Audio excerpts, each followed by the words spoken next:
Good evening. Good evening, everyone.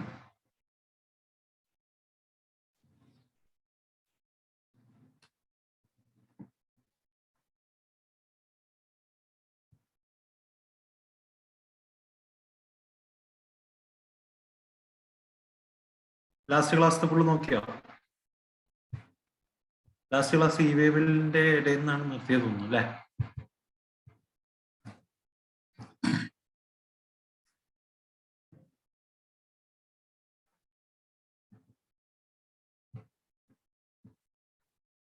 നമ്മളിത് full പറഞ്ഞു കഴിഞ്ഞതല്ലേ?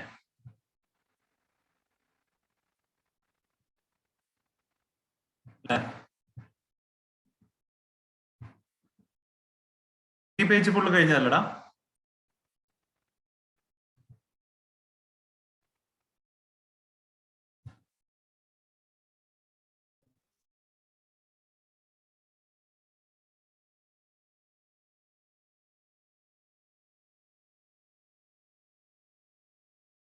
അല്ലേ?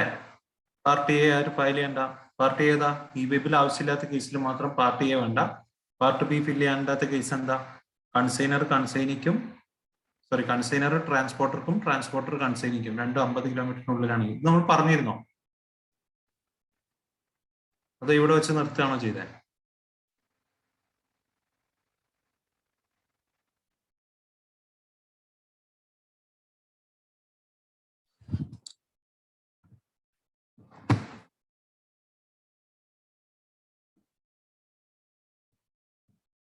ഓക്കെ, അപ്പൊ നമ്മൾ രണ്ട് പാർട്ട് ഉണ്ടെന്ന് പറഞ്ഞു. ഓക്കെ, നമ്മൾ രണ്ട് പാർട്ട് ഉണ്ടെന്ന് പറഞ്ഞു. പാർട്ട് എയും പാർട്ട് ബിയും. ഒരു ഈ വേബിളിന് പാർട്ട് എ ഉണ്ടാവും, പാർട്ട് ബി ഉണ്ടാവും. പാർട്ട് ബി എന്ന് പറയുന്നത് വെഹിക്കിൾ ഡീറ്റെയിൽസ് ആണ്. വണ്ടി നമ്പർ, പിന്നെ ഏതാണ് ട്രാൻസ്പോർട്ട്, ഓവർ ഡയമെൻഷണൽ കാർഗോ ആണോ അതോ നോർമൽ ഗുഡ്സ് ആണോ എന്നുള്ള കാര്യങ്ങളൊക്കെ മെൻഷൻ ചെയ്യുന്നത് പാർട്ട് ബിയിലാണ്. പാർട്ട് എ എന്ന് പറയുന്നത് നമ്മള് GST നമ്പർ, ആരുടെയൊക്കെ സപ്ലയർ, റെസിപ്പിയന്റ്, പിന്നെ ഏതൊക്കെയാണ് ഗുഡ്സിന്റെ description, HSN code, value, GST, tax rate, tax എത്ര, ഈ പറഞ്ഞ ഡീറ്റെയിൽസ് ഒക്കെ ഫയൽ ചെയ്യുന്നതാണ് പാർട്ട് എ. പാർട്ട് എ നമ്മൾ എപ്പോഴും ഫില്ല് ചെയ്യണം. ഇങ്ങനെ പാർട്ട് എ എപ്പോഴും ഫില്ല് ചെയ്യണം. ഏത് കേസിൽ? എപ്പോ വേണ്ട? ഈ വെബിൽ ആവശ്യമില്ലാത്ത കേസിൽ ആവശ്യമില്ല. ഓക്കെ, അതേതൊക്കെയാ? Exempt goods, supply of goods up to 20 kilometre, 20 kilometre, consignor, പേയ്മെന്റിന് വേണ്ടി വേ ബ്രിഡ്ജ് ഇല്ലേ, തൂക്കുപാലല്ലേ എന്ന് വെച്ച് കഴിഞ്ഞാല് നമ്മൾ എന്ത് ചെയ്യും? ഗുഡ്സിന്റെ ഒക്കെ വെയിറ്റ് മെഷർ ചെയ്യണമല്ലോ, എത്രയാണ് ഗുഡ്സ് ഉള്ളത് എന്നുള്ളത്. എങ്ങനെയാ പോസിബിലിറ്റി? എങ്ങനെ നമ്മൾ ഗുഡ്സിന്റെ വാല്യൂ മെഷർ ചെയ്യാം, വെയിറ്റ് മെഷർ ചെയ്യാം? ആദ്യം ലോറിയുടെ വെയിറ്റ് എടുത്തിട്ടുണ്ടാവും. ഓക്കെ, ആദ്യം ലോറിയുടെ വെയിറ്റ് എടുത്തിട്ടുണ്ടാവും. ഏതാണോ ട്രാൻസ്പോർട്ട് ചെയ്യാൻ ഉപയോഗിക്കുന്ന വണ്ടി, അതിന്റെ വെയിറ്റ് എടുത്തിട്ടുണ്ടാവും. അതിന് പുറത്ത് നമ്മൾ ഈ ഗുഡ്സ് ഒക്കെ കയറ്റിയിട്ട് ഒന്നും കൂടെ എന്ത് ചെയ്യും? വേ ബ്രിഡ്ജ് കൊണ്ടുപോയിട്ട് എത്രയാണ് വെയിറ്റ് നോക്കും. അതിൽ നിന്നും ലോറിയുടെ വെയിറ്റ് കുറച്ച് കഴിഞ്ഞാൽ എന്ത് കിട്ടും? കിട്ടില്ലേ? നമ്മുടെ വെയിറ്റ് എത്രയെന്ന് കിട്ടിയില്ലേ ഗുഡ്സിന്റെ? മനസ്സിലായോ? അങ്ങനെ നമ്മൾ വെയിറ്റ് നോക്കും. എത്ര തൂക്കമുണ്ട്, തൂക്കം ഡീറ്റെയിൽസ് കൊടുക്കണം. ഓക്കെ, കിലോ ആണോ ബണ്ടിലാണോ, എത്ര കിലോ ഉണ്ട്, എത്ര ബണ്ടിലുണ്ട്, എത്ര ലിറ്റർ ഉണ്ട്. ഓക്കെ, ഇങ്ങനെ നമുക്ക് ഈ വേബിളിൽ ക്വാണ്ടിറ്റി ഏതിലാണ്, എത്രയാണ് ക്വാണ്ടിറ്റി നമ്മളുടെ കയ്യിലുള്ളത് എന്നുള്ള ഡീറ്റെയിൽസ് ഒക്കെ ഈ വേബിളിൽ കൊടുക്കണം. അപ്പോ ഈ വേബിൽ ആവശ്യമില്ലാത്ത കേസുകളാണ് പറയുന്നത്. ഒന്ന് എക്സംപ്റ്റ് ഗുഡ്സ് ആണെങ്കിൽ ഈ വേബിൽ വേണോ? എക്സംപ്റ്റ് ഗുഡ്സ് ആണെങ്കിൽ ഈ വേബിൽ വേണോ?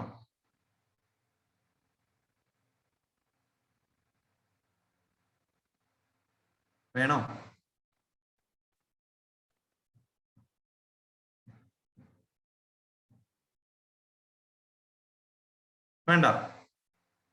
വേണ്ട. ജോബ് വർക്ക്, ഹാൻഡിക്രാഫ്റ്റ് ഗുഡ്സ് ആണെങ്കിലും വേണ്ടല്ലോ. വേണ്ടേ? ജോബ് വർക്ക്, ഹാൻഡിക്രാഫ്റ്റ് ഗുഡ്സ് ആണെങ്കിൽ വേണോ? ആയിക്കോട്ടെ. ഇനി ജോബ് വർക്ക്, ഹാൻഡിക്രാഫ്റ്റ് അല്ല, എക്സംപ്റ്റ് ഗുഡ്സും അല്ല, അങ്ങനെയാണെങ്കിൽ ബാക്കിയുള്ള ഗുഡ്സിന് ഈ വെബിൽ എപ്പോ മാത്രം മതി? എപ്പോ മതി? എങ്ങനെയാണെങ്കിൽ മതി?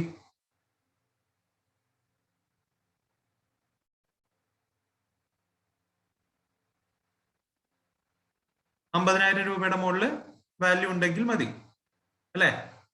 അത് ഇൻക്ലൂഡിങ് GST ആണോ എക്സ്ക്ലൂഡിങ് GST ആണോ?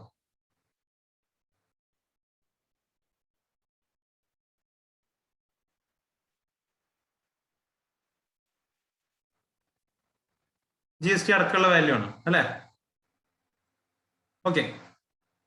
അപ്പോ എക്സംപ്റ്റ് ഗുഡ്സോ അല്ലെങ്കിൽ ഗുഡ്സ് എന്താ പറയാ കൺസൈനർ തൂക്കാൻ വേണ്ടിയിട്ട് വെയിറ്റ് എത്രയാന്ന് നോക്കാൻ വേണ്ടി വെയിറ്റ് ബ്രിഡ്ജ് തൂക്കുപാലത്ത് കൊണ്ടുപോകുന്ന അത് 20 കിലോമീറ്ററിനുള്ളിലാണെങ്കിലും പാർട്ട് എ ആവശ്യമില്ല. അപ്പോൾ പിന്നെയും കുറച്ച് എക്സംഷൻ കേസസ് ഉണ്ട്, നമുക്ക് ഡീറ്റെയിൽ ആയിട്ട് പറയാം. പാർട്ട് എ ഡീറ്റെയിൽസ് വരുന്നത് GSTN of supplier recipient, place of delivery, nature of document, HSNE കാര്യങ്ങളൊക്കെയാണ് പാർട്ട് എയിൽ ഉണ്ടാവുക. പാർട്ട് ബി എന്താണ്?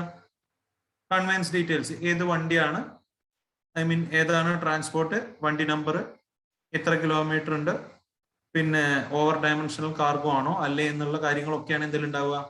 പാർട്ട് ബിയിൽ ഉണ്ടാവുക. ഓക്കെ. അപ്പൊ ഇത് ഫില്ല് ചെയ്യേണ്ട ഏത് രണ്ട് കേസില് പാർട്ട് ബി ഫില്ല് ചെയ്യണ്ട. ഓക്കെ. രണ്ട് കേസില് വേ ബില്ലിന്റെ പാർട്ട് ബി ഫില്ല് ചെയ്യണ്ട. ഏതൊക്കെയാണ് രണ്ട് കേസ്? ഒന്ന്, സിമ്പിൾ ആയിട്ട് പറഞ്ഞു കഴിഞ്ഞാൽ കൺസൈനർ ടു ട്രാൻസ്പോർട്ടർ. ഞാനൊരു ഗുഡ്സ് കൺസൈനറാന്ന് വിചാരിക്കാം. നിങ്ങൾ എൻ്റെ കയ്യിൽ നിന്ന് സാധനം വാങ്ങുന്ന ആളാണ്, ഞാനൊരു കൺസൈനറാണ്. ഞാനൊരു ട്രാൻസ്പോർട്ടർ മുഖേന നിങ്ങൾക്ക് സാധനം എത്തിക്കുകയാണെങ്കിൽ ഞാൻ എൻ്റെ ട്രാൻസ്പോർട്ടറിലേക്ക് സാധനം എത്തിക്കുന്ന ദൂരം ഉണ്ടല്ലോ, ഞാൻ എൻ്റെ ട്രാൻസ്പോർട്ടറിലേക്ക് സാധനം എത്തിക്കുന്ന ദൂരം 50 കിലോമീറ്ററിന് താഴെയാണെങ്കിൽ, ഞാൻ എൻ്റെ ട്രാൻസ്പോർട്ടറിലേക്ക് എത്തിക്കുന്ന ഗുഡ്സ് അതിന്റെ ദൂരം 50 കിലോമീറ്ററിന് താഴെയാണെങ്കിലോ, അല്ല കൺസൈനർ ആ കേസിൽ വേണ്ട, ഞാൻ ട്രാൻസ്പോർട്ടർക്ക് എത്തിക്കുന്ന 50 കിലോമീറ്ററിന് താഴെയാണെങ്കിൽ അവിടെ എന്ത് വേണ്ട? Part B details, conveyance details fill ചെയ്യണ്ട 50 കിലോമീറ്ററിന് താഴെയാണെങ്കിൽ. ഓക്കെ. അപ്പോ അവിടെ കൺസൈനർ ടു കൺസൈനി ദൂരം അല്ല നോക്കുക, അത് നോക്കേണ്ട കാര്യമില്ല. മനസ്സിലായോ? ഇപ്പൊ കൺസൈനർ ഉണ്ടാവും, കൺസൈനറിൽ നിന്നും ആർക്ക് സാധനം പോകും? ട്രാൻസ്പോർട്ടറിലേക്ക് സാധനം പോകും. കൺസൈനർ ഞാനാന്ന് വിചാരിച്ചോ. ഓക്കെ. ട്രാൻസ്പോർട്ടർ ഒരു ABC ട്രാൻസ്പോർട്ടാന്ന് വിചാരിച്ചോ, ABC ട്രാൻസ്പോർട്ട്. നിങ്ങളാണ് എന്ത്? റെസിപ്പിയന്റ്. ഓക്കെ. അപ്പൊ കൺസൈനി നിങ്ങളാന്ന് വിചാരിച്ചോ. ഈ കൺസൈനർ ട്രാൻസ്പോർട്ടറിലേക്ക് അയക്കുന്ന ഗുഡ്സിന്റെ ദൂരം 50 കിലോമീറ്ററിന് താഴെയാണെങ്കിൽ അവിടെ എന്ത് വേണ്ട? വേ ബില്ല് വേണ്ട. 50 കിലോമീറ്ററിന് താഴെയാണെങ്കിൽ വേ ബില്ല് വേണ്ട, ഈ ദൂരം. അതേപോലെ ട്രാൻസ്പോർട്ടർ കൺസൈനിക്ക് അയക്കുന്നത് 50 കിലോമീറ്ററിന് താഴെയാണെങ്കിൽ അതും എന്ത് വേണ്ട? വേ ബില്ല് വേണ്ട. രണ്ടും സെപ്പറേറ്റ് കേസസ് ആണ് കേട്ടോ. ഒന്ന് കൺസൈനർ ടു ട്രാൻസ്പോർട്ടർ എന്ത് ചെയ്യണം? ഫർദർ ട്രാൻസ്പോർട്ടേഷന് വേണ്ടി, കൺസൈനിക്ക് കൊടുക്കാൻ വേണ്ടി കൺസൈനർ ട്രാൻസ്പോർട്ടർക്ക് ഗുഡ്സ് എത്തിക്കുന്ന ദൂരം 50 കിലോമീറ്ററിന് താഴെയാണെങ്കിൽ എന്ത് വേണ്ട? അവിടെ പാർട്ട് ബി ഡീറ്റെയിൽസ് ഫില്ല് ചെയ്യണ്ട. Part B details, vehicle details fill ചെയ്യണ്ട.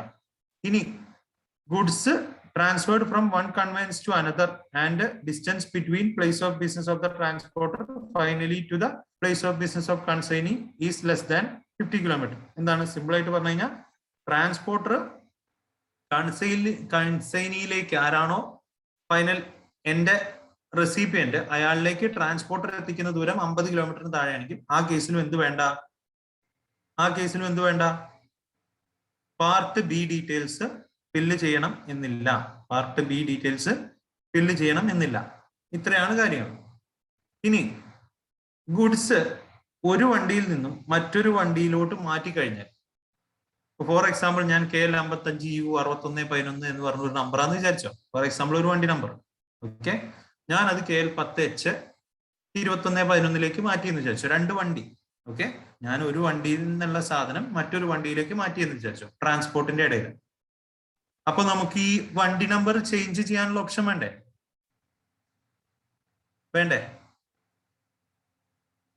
മനസ്സിലായോ? ഇപ്പൊ ചെക്ക് ചെയ്യുമ്പോ ഞാൻ പോകുന്ന വണ്ടി അതായിരിക്കില്ലല്ലോ. ഫോർ എക്സാമ്പിൾ എന്റെ വണ്ടി പഞ്ചറായി അല്ലെങ്കിൽ ബ്രേക്ക് ഡൗൺ ആയി. ഓക്കെ. ഞാനൊരു വണ്ടിയിൽ പോയിരുന്നു. ഇപ്പൊ നിങ്ങൾ നിങ്ങളുടെ വണ്ടി തന്നെ എന്താ പറയാ ഊഹിച്ചോ. അപ്പൊ ആ വണ്ടിയിൽ പോകുമ്പോൾ അത് ബ്രേക്ക് ഡൗൺ ആയി. അപ്പൊ ഈ സാധനം എനിക്ക് എത്തിക്കണം. അപ്പൊ ഞാൻ ഇത് മറ്റൊരു വണ്ടിയിലേക്ക് ഷിഫ്റ്റ് ചെയ്തിട്ടുണ്ടെങ്കിൽ പിന്നീട് അതിന്റെ മൂവ്മെന്റിൽ ഇത് കൈ കാട്ടി നിർത്തി, ഏത് നമ്മൾ ഓഫീസർ ഇത് കൈ കാട്ടി നിർത്തി ചെക്ക് ചെയ്യുമ്പോൾ വണ്ടി നമ്പർ സെയിം ആയിരിക്കുമോ? അല്ലല്ലോ. അപ്പൊ അത് അപ്ഡേറ്റ് ചെയ്യാനുള്ള ഓപ്ഷൻ വേണ്ടേ? അപ്പൊ അത് അപ്ഡേറ്റ് ചെയ്യാം എന്നാണ് പറയുന്നത്. Part B can be updated with new conveyance details. അതൊക്കെ നമ്മളുടെ സൈറ്റിൽ ചെയ്യാവുന്ന കാര്യമാണ്. ഓക്കെ. ഇനി goods are either not transported or are not transported as per the details furnished in the e-way bill. എന്താ പറഞ്ഞത്? ഒന്നുകിൽ ഗുഡ്സ് ട്രാൻസ്പോർട്ട് ചെയ്തിട്ടില്ല എന്ന് വിചാരിക്കാം, ഞാൻ ഗുഡ്സ് അയച്ചിട്ടില്ല എന്ന് വിചാരിക്കാം. ഓക്കെ, ഞാൻ ഗുഡ്സ് അയച്ചിട്ടില്ല എന്ന് വിചാരിക്കാം. ഞാൻ ഇ-വേ ബിൽ എടുത്തു, ഗുഡ്സ് അയച്ചിട്ടില്ല. ഇ-വേ ബിൽ എന്തിനാ? മൂവ്മെന്റിനല്ലേ. ശരിക്കും അവിടെ മൂവ്മെന്റ് നടന്നില്ല എന്ന് വിചാരിക്കാം. അല്ലെങ്കിൽ ഞാൻ ഇ-വേ ബിൽ എടുത്ത പ്രകാരമല്ല ഗുഡ്സിന്റെ മൂവ്മെന്റ് നടക്കുന്നത് എന്ന് വിചാരിക്കാം.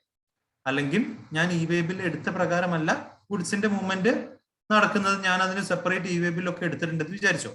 അങ്ങനെയാണെങ്കിൽ ഇതിന്റെ ക്യാൻസലേഷന്റെ സമയം എന്ന് പറയുന്നത് 24 മണിക്കൂറാണ്. ഓക്കെ, 24 മണിക്കൂറിനുള്ളിൽ എന്ത് ചെയ്യണം? ക്യാൻസൽ ചെയ്തിരിക്കണം. മനസ്സിലായോ? ഞാനൊരു ഇ-വേ ബിൽ ജനറേറ്റ് ചെയ്ത് കഴിഞ്ഞാൽ 24 മണിക്കൂറിനുള്ളിൽ ക്യാൻസൽ ചെയ്തിരിക്കണം. സമയം 24 മണിക്കൂറാണ്. ഓക്കെ, ഗുഡ്സ് ട്രാൻസ്പോർട്ട് ചെയ്യാതിരിക്കുകയോ അല്ലെങ്കിൽ ഗുഡ്സ് നമ്മൾ പറഞ്ഞ രീതിയിലല്ല ട്രാൻസ്പോർട്ട് ചെയ്യുന്നത് എങ്കിൽ ഈ നമ്മൾ എടുത്ത ഇ-വേ ബില്ല്, ഞാൻ 2 ഇ-വേ ബിൽ എടുത്തിട്ടുണ്ടെന്ന് വിചാരിച്ചോ. ഞാൻ ഒരു ഇ-വേ ബിൽ തെറ്റായിട്ട് എടുത്തു, ഒരു ഇ-വേ ബിൽ കറക്റ്റ് ആയിട്ട് എടുത്തു. അപ്പൊ ഞാൻ ഈ മറ്റേ ഇ-വേ ബിൽ ക്യാൻസൽ ചെയ്യേണ്ട സമയമാണ് ഞാൻ പറയുന്നത്. 24 മണിക്കൂറിനുള്ളിൽ ക്യാൻസൽ ചെയ്യണം. ക്ലിയർ ആണല്ലോ? ക്ലിയർ? ഓക്കെ അല്ലടോ?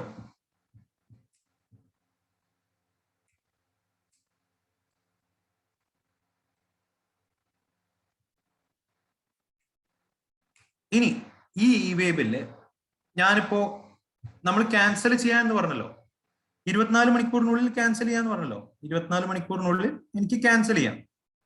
പക്ഷെ ഈ 24 മണിക്കൂറിനുള്ളിൽ നമ്മളെ വണ്ടി എന്ത് ചെയ്തു? ചെക്ക് ചെയ്തു. ഓക്കെ, ഇൻസ്പെക്ടർ എന്ത് ചെയ്തു? നമ്മളെ വണ്ടി കൈ കാട്ടി നിർത്തിയിട്ട് വെരിഫൈ ചെയ്തു എന്ന് വിചാരിച്ചോ.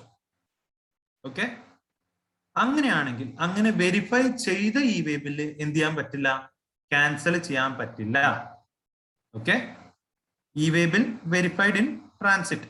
നമ്മൾ മൂവ്മെന്റിന്റെ സമയത്ത് ഇ-വേ ബില്ല് ചെക്ക് ചെയ്തിട്ടുണ്ട്. ആ ഇ-വേ ബില്ല് ഓൾറെഡി ചെക്ക് ചെയ്തു, അവരതിന്റെ വെരിഫിക്കേഷൻ ചെയ്തിട്ടുണ്ടെങ്കിൽ പിന്നീട് അത് ക്യാൻസൽ ചെയ്യാൻ പറ്റില്ല എന്നാണ് പറയുന്നത്. Okay, clear? ഇത്രയും കേസസ് ആണുള്ളത്. ഇനി വരുന്നത് ഒരു ഇ-വേ ബില്ലിന്റെ വാലിഡിറ്റി എത്രയാന്നുള്ളത്. ഇപ്പൊ ഇ-വേ ബില്ല് എടുത്തു, ഇ-വേ ബില്ല് എടുത്തു, എനിക്കിപ്പോ ഒരു 500 കിലോമീറ്റർ, ഒരു മിനിറ്റ് കളർ ഒന്ന് ചേഞ്ച് ചെയ്യട്ടെ. എനിക്കിപ്പോ ഒരു 500 കിലോമീറ്റർ എന്ത് ചെയ്യണം? ട്രാവൽ ചെയ്യണം എന്ന് വിചാരിച്ചോ. 500 കിലോമീറ്റേഴ്സ് ആണ് എൻ്റെ, എവിടുന്നാണോ ഗുഡ്സ് അയക്കുന്നതും എവിടെയാണോ ഇതിന്റെ റെസിപ്പിയന്റും തമ്മിലുള്ള ദൂരം എത്രയുണ്ട്? 500 കിലോമീറ്റർ ആണെന്ന് വിചാരിച്ചോ. അപ്പൊ ഞാൻ ഇ-വേ ബില്ല് ജനറേറ്റ് ചെയ്തു, ഇ-വേ ബില്ല് ജനറേറ്റ് ചെയ്തു. ഈ ഗുഡ്സ് ഒരു കൊല്ലത്തേക്ക് നമുക്ക് ട്രാൻസ്പോർട്ട് ചെയ്യാൻ പറ്റുമോ? മനസ്സിലായോ? ഈ ഇ-വേ ബില്ല് ജനറേറ്റ് ചെയ്ത് എത്ര സമയത്തിനുള്ളിൽ, ഈ ഇ-വേ ബില്ലിനൊരു വാലിഡിറ്റി വേണ്ടേ? എത്ര സമയത്തിനുള്ളിൽ ഈ ഗുഡ്സ്, ഇപ്പൊ നമ്മൾ മെൻഷൻ ചെയ്ത 1 ലക്ഷം രൂപയുടെ ഗുഡ്സാന്ന് വിചാരിച്ചോ, 1 ലക്ഷം രൂപയുടെ ഗുഡ്സാന്ന് വിചാരിച്ചോ. ഇത് 500 കിലോമീറ്റർ ട്രാവൽ ചെയ്യാനുള്ള ഒരു സമയം വേണ്ടേ? അല്ലാച്ച സുഖമല്ലടോ. എപ്പോഴെങ്കിലും കൈ കാട്ടുമ്പോ പോരെ. ഞാനൊരു ഗുഡ്സ് ട്രാൻസ്പോർട്ട് ചെയ്യുന്ന സമയത്ത് ഒരു ഇ-വേ ബിൽ എടുത്തു എന്ന് വിചാരിച്ചോ, അത് എന്റെ ചെക്ക് ചെയ്തില്ല. ഓക്കെ, അതേ വാല്യൂല് ഞാൻ പിന്നെയും ഗുഡ്സ് കൊണ്ടുപോകാം, പിന്നെയും ഗുഡ്സ് കൊണ്ടുപോകാം, പിന്നെയും ഗുഡ്സ് കൊണ്ടുപോകാം. നല്ല സുഖമല്ലേ പരിപാടി? അപ്പൊ പിന്നെ സെപ്പറേറ്റ് ഇ-വേ ബിൽ എടുക്കണ്ടല്ലോ. അപ്പൊ ഇതിനൊരു വാലിഡിറ്റി വേണ്ടേ? ഇപ്പൊ ഞാൻ ഇന്നൊരു ഇ-വേ ബിൽ എടുത്തു, ഞാൻ ഒരു 1 ലക്ഷം രൂപയുടെ എന്തെങ്കിലും ഒരു പ്രൊഡക്റ്റ് ആണ് ഞാൻ അയക്കുന്നത് എന്ന് വിചാരിച്ചോ. അങ്ങനെയാണെങ്കിൽ ഇത് അയക്കേണ്ട ഒരു സമയപരിധി വേണ്ടേ?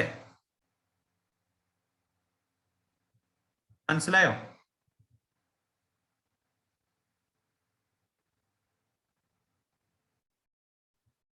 അപ്പോ അതിനുള്ള സമയപരിധി എന്ന് പറഞ്ഞു കഴിഞ്ഞാൽ നമ്മൾ ഗുഡ്സ്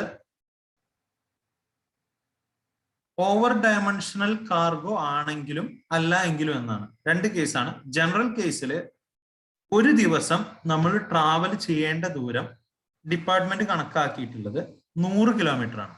ഓക്കെ, ജനറൽ കേസിൽ ഞാനൊരു ഇ വേബിൽ എടുത്തു. ഓക്കെ, ഞാൻ നോർമൽ ഗുഡ്സ് അയക്കാന്ന് വിചാരിച്ചു. അങ്ങനെയാണെങ്കിൽ ഒരു ദിവസം ഞാൻ ട്രാവൽ ചെയ്യേണ്ടത് 100 കിലോമീറ്റർ ആണ്. ഇപ്പൊ അത് അമെന്റ് ചെയ്ത് 200 കിലോമീറ്റർ ആക്കിയിട്ടുണ്ട്. പക്ഷെ അത് നമുക്ക് പഠിക്കാനില്ല. എന്ത് ചെയ്യാ, 100 കിലോമീറ്റർ ആണ്. ഓക്കെ, അപ്പോ എന്റെ കിലോമീറ്റർ 500 ആണെങ്കിൽ എനിക്ക് എത്ര ദിവസം ഉണ്ടാവുമായിരിക്കും?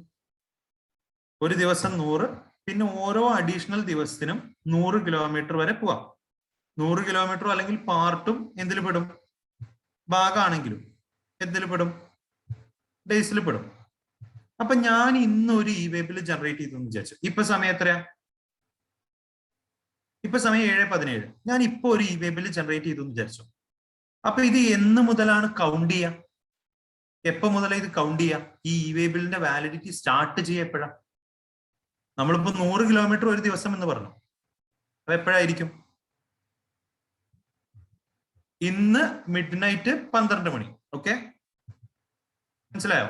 ഇന്നിപ്പോ ഡേറ്റ് എത്രയാ? 26. അപ്പൊ 26, 27 മിഡ് നൈറ്റിനാണ് ഇതിന്റെ വാലിഡിറ്റി സ്റ്റാർട്ട് ചെയ്യുക. Okay, 26, 27 midnight, 26 to 27 mid നൈറ്റിനാണ് ഇതിന്റെ വാലിഡിറ്റി സ്റ്റാർട്ട് ചെയ്യുക. അപ്പൊ ഞാൻ ഈ പറഞ്ഞ 500 കിലോമീറ്റർ ആണ് എനിക്ക് ട്രാവൽ ചെയ്യേണ്ടതെങ്കിൽ എന്റെ വാലിഡിറ്റി എപ്പോഴാണ് അവസാനിക്കുക? എന്ന് വരെ എന്റെ വാലിഡിറ്റി ഉണ്ടാവും? എന്ന് വരെ എന്റെ വാലിഡിറ്റി ഉണ്ടാവും?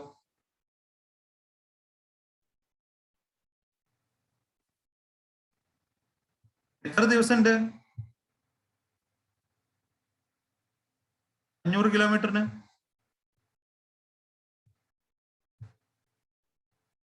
5 ദിവസം. അപ്പോ ഈ 26, 27 മിഡ് നൈറ്റിന് സ്റ്റാർട്ട് ചെയ്ത് കഴിഞ്ഞാൽ 5 ദിവസം എപ്പോഴാവുക? ജൂലൈയിൽ എത്ര ദിവസം ഉണ്ട്? 31 അല്ലേ? 31 ആണല്ലോ. അപ്പൊ 26, 27 മിഡ് നൈറ്റിൽ സ്റ്റാർട്ട് ചെയ്യും. അപ്പൊ ഒന്ന് എപ്പോഴാ അവസാനിക്കുക? 27, 28 അല്ലെ? 26, 27 മിഡ് നൈറ്റിൽ സ്റ്റാർട്ട് ചെയ്തു. 27, 28 സ്റ്റാർട്ട് ചെയ്തു. ഒന്നാമത്തെ ദിവസം കഴിഞ്ഞു. 28, 29 2, 29, 30 3, 30, 31 4, 31 to 1 5 അല്ലെ? അപ്പൊ എപ്പോഴാ അവസാനിക്കുക? 31 to 1 മിഡ് നൈറ്റില് അല്ലേ? കൂട്ടി നോക്ക്. ക്ലിയർ അല്ലേ? ഞാൻ പറഞ്ഞത് തെറ്റിപ്പോയോ? 5 ദിവസം എടുത്തേടാ. ഇന്ന് രാത്രി 12 മണി മുതൽ 5 ദിവസം. ഫസ്റ്റ് ഡേ, സെക്കൻഡ് ഡേ എന്ന് പറഞ്ഞിട്ട് കൂട്ടി നോക്ക്. ഒന്നാമത്തെ ദിവസം ഈ സമയം അവസാനിക്കും. രണ്ടാമത്തെ ദിവസം ഇന്ന ദിവസം മിഡ് നൈറ്റ്. മൂന്നാമത്തെ ദിവസം ഇന്ന ദിവസം മിഡ് നൈറ്റ്. അങ്ങനെ.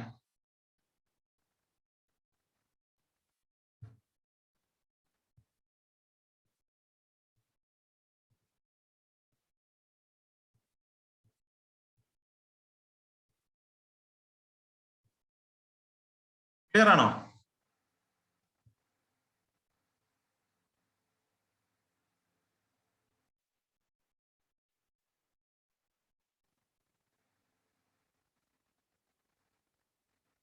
ഓഗസ്റ്റ് അല്ലെ? 31 ജൂലൈ ടു 1 ഓഗസ്റ്റ് ആ മിഡ് നൈറ്റിൽ എന്തായിരിക്കും? അപ്പോഴായിരിക്കും ഇതിന്റെ എക്സ്പയറി വരാം. അപ്പൊ ഞാൻ ഇനി ഒന്നും കൂടെ തരാം, നിങ്ങൾ കണ്ടുപിടിക്കുക. 350 കിലോമീറ്റർ ആണ് എന്ത്? 350 കിലോമീറ്റർ ആണ് ദൂരം എന്ന് വിചാരിക്കുക. ഓക്കെ, ജനറൽ കേസ് ആണ്. ഓവർ ഡയമെൻഷണൽ കാർഗോ അല്ല എന്ന് വിചാരിച്ചോ. 350 കിലോമീറ്റർ ആണ്. അപ്പൊ ഞാൻ ഈ വേബിൽ ജനറേറ്റ് ചെയ്യുന്ന സമയം ഞാൻ ജനറേറ്റ് ചെയ്യുന്നത് എപ്പോഴാ? ജൂലൈ 14-ന്. ജൂലൈ 14-നാണ്. 10:49 വിചാരിച്ചോ. 10:49 AM. ഓക്കെ, 10:49 AM ഞാൻ എന്ത് ചെയ്യുന്നത്? ഈ വേബില് ജനറേറ്റ് ചെയ്യുന്നത്. Okay, clear? അപ്പൊ ഈ കേസില് ഇതിന്റെ വാലിഡിറ്റി എന്നാണ് അവസാനിക്കുക? വാലിഡിറ്റി ഏത് ദിവസം വരെ ഉണ്ട്? ജൂലൈ 14 350 കിലോമീറ്റർ ആണ്. 10:49 ഈ വേബിൽ എടുത്തത്. പറ.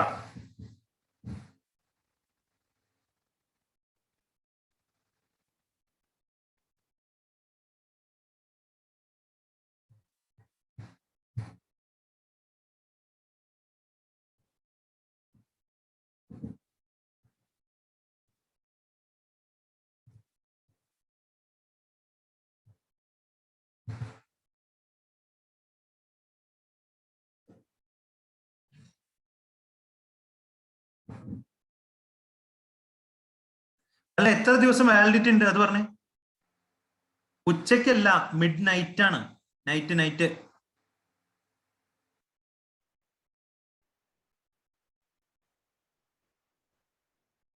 3.5 ദിവസമല്ല കൂട്ടുക. ഓരോ കിലോമീറ്റർ 100 കിലോമീറ്റേഴ്സ് പെർ എത്രയാ പറഞ്ഞേ?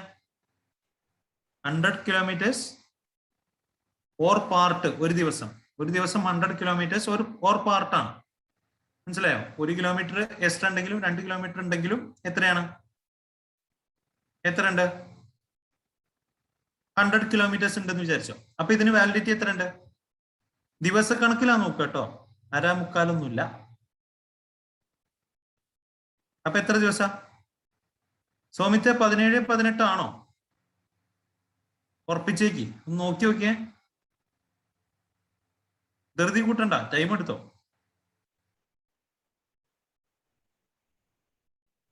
വർഷ 18-19 ആണോ? വിജിത്തെ 19. എങ്ങനെ പറയാം? 18-19 മിഡ് നൈറ്റ് ആണോ? ആണോ? എല്ലാരും അതന്നെ ആണോ? ആണല്ലോ. 18-19 മിഡ് നൈറ്റ് അല്ലേ? ആ സംഭവം ക്ലിയർ അല്ലേ? ആണല്ലോ. ഫസ്റ്റ് ഡേ എപ്പോഴാ സ്റ്റാർട്ട് ചെയ്യുന്നത്? എപ്പോഴാ?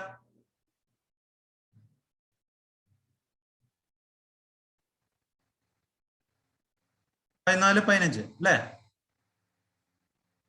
14-15 സ്റ്റാർട്ട് ചെയ്തു. ഫസ്റ്റ് ഡേ അവസാനിക്കുന്നത് 15-16, സെക്കൻഡ് 16-17, തേർഡ് 17-18, ഫോർത്ത് 18-19 അല്ലേ? ഈ പീരീഡിലേ നമ്മുടെ അവസാനം. അപ്പൊ 18-19 മിഡ് നൈറ്റ് വരെ എന്തുണ്ടാവും? നമ്മളുടെ വാലിഡിറ്റി ഉണ്ടാവും. ക്ലിയർ ആണല്ലോ? ഇങ്ങനെയാണ് വാലിഡിറ്റി നോക്കുക. ഇനി ഇത് തന്നെ ഓവർ ഡയമെൻഷണൽ കാർഗോ ആണെങ്കിൽ ചെറിയൊരു വ്യത്യാസമുള്ളൂ. ഇപ്പൊ നമ്മൾ ഈ 100 കിലോമീറ്റേഴ്സ് എന്ന് പറഞ്ഞില്ലേ, അത് എത്രയായി മാറും? 20 കിലോമീറ്റർ ആയിട്ട് മാറും. ഓക്കെ, ഒരു ദിവസം 20 കിലോമീറ്റർ, ഓരോ അഡീഷണൽ ദിവസത്തിനും 20 കിലോമീറ്റർ. ഓക്കെ, അപ്പോ നമ്മൾ ഈ നേരത്തെ പറഞ്ഞ കേസ് ആണെങ്കിൽ, ഓവർ ഡയമെൻഷണൽ കാർഗോ ആണെങ്കിൽ, ഓക്കെ, ഓവർ ഡയമെൻഷണൽ കാർഗോ ആണെങ്കിൽ, ഈ ഓവർ ഡയമെൻഷണൽ കാർഗോ എന്ന് പറഞ്ഞാൽ ഈ 20 അടിയേക്കാളും നീളമുള്ള വലിയ വലിയ വണ്ടികളില്ലേ, നമ്മൾ ഈ കപ്പൽ ചരക്ക് ഷിപ്പ് ചെയ്യാൻ വേണ്ടി ഉപയോഗിക്കുന്ന വണ്ടികൾ, അതാണ് ഓവർ ഡയമെൻഷണൽ കാർഗോ എന്ന് തന്നെ പറയും. ഈ സാധനം കണ്ടോ, ഇതാണ് ഓവർ ഡയമെൻഷണൽ കാർഗോ. കപ്പൽ ചരക്ക് മൂവ് ചെയ്യാൻ വേണ്ടിയിട്ട് നമ്മൾ നോർമൽ വണ്ടിയുടെ പുറമെ ഒരു 20 അല്ലെങ്കിൽ 40 അടിയൊക്കെ നീളമുള്ള എന്തായിരിക്കും?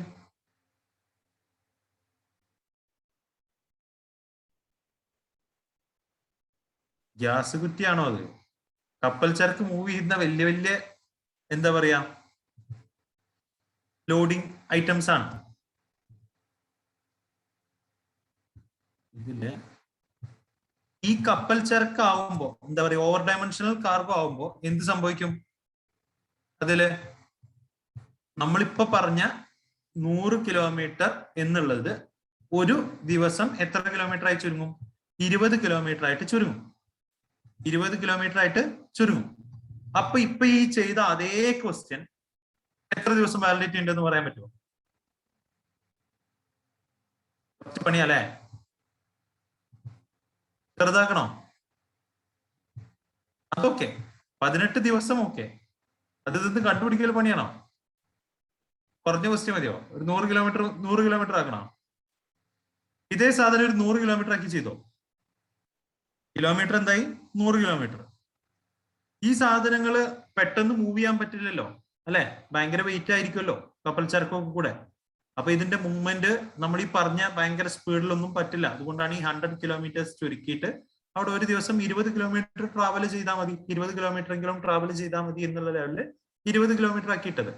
അപ്പോ നമ്മൾ ഈ മുമ്പ് എത്ര ദിവസം, 4 ദിവസം കൊണ്ട് പോയിരുന്ന സാധനം 18 ദിവസം വരെ സമയമുണ്ട് ഈ സാധനത്തിന്റെ ട്രാൻസ്പോർട്ട് അവസാനിപ്പിക്കാൻ. ഓക്കെ, അപ്പൊ അതൊരു 100 കിലോമീറ്റർ ആകുമ്പോ എത്ര ദിവസം എന്ന് വരേണ്ട അതിന്റെ വാലിഡിറ്റി? അപ്പൊ നമ്മൾ നേരത്തെ പറഞ്ഞ കേസില്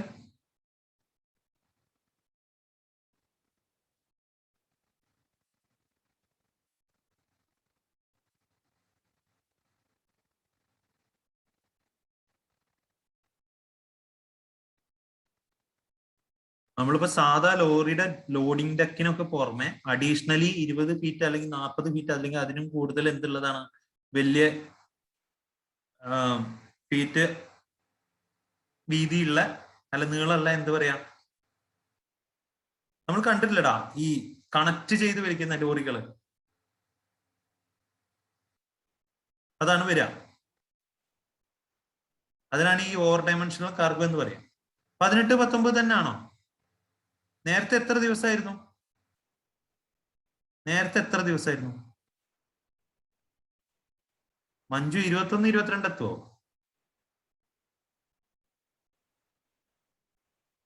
അപ്പൊ എനിക്ക് 3 ആൻസർ ഉണ്ട്, നിങ്ങൾ തന്നെ ഒന്ന് ഉറപ്പിക്കും. 18, 19 കാണാനുണ്ട്, 21, 22 കാണാനുണ്ട്, 19, 20 കാണാനുണ്ട്. നേരത്തെ 17, 18 ആണോ വരിക?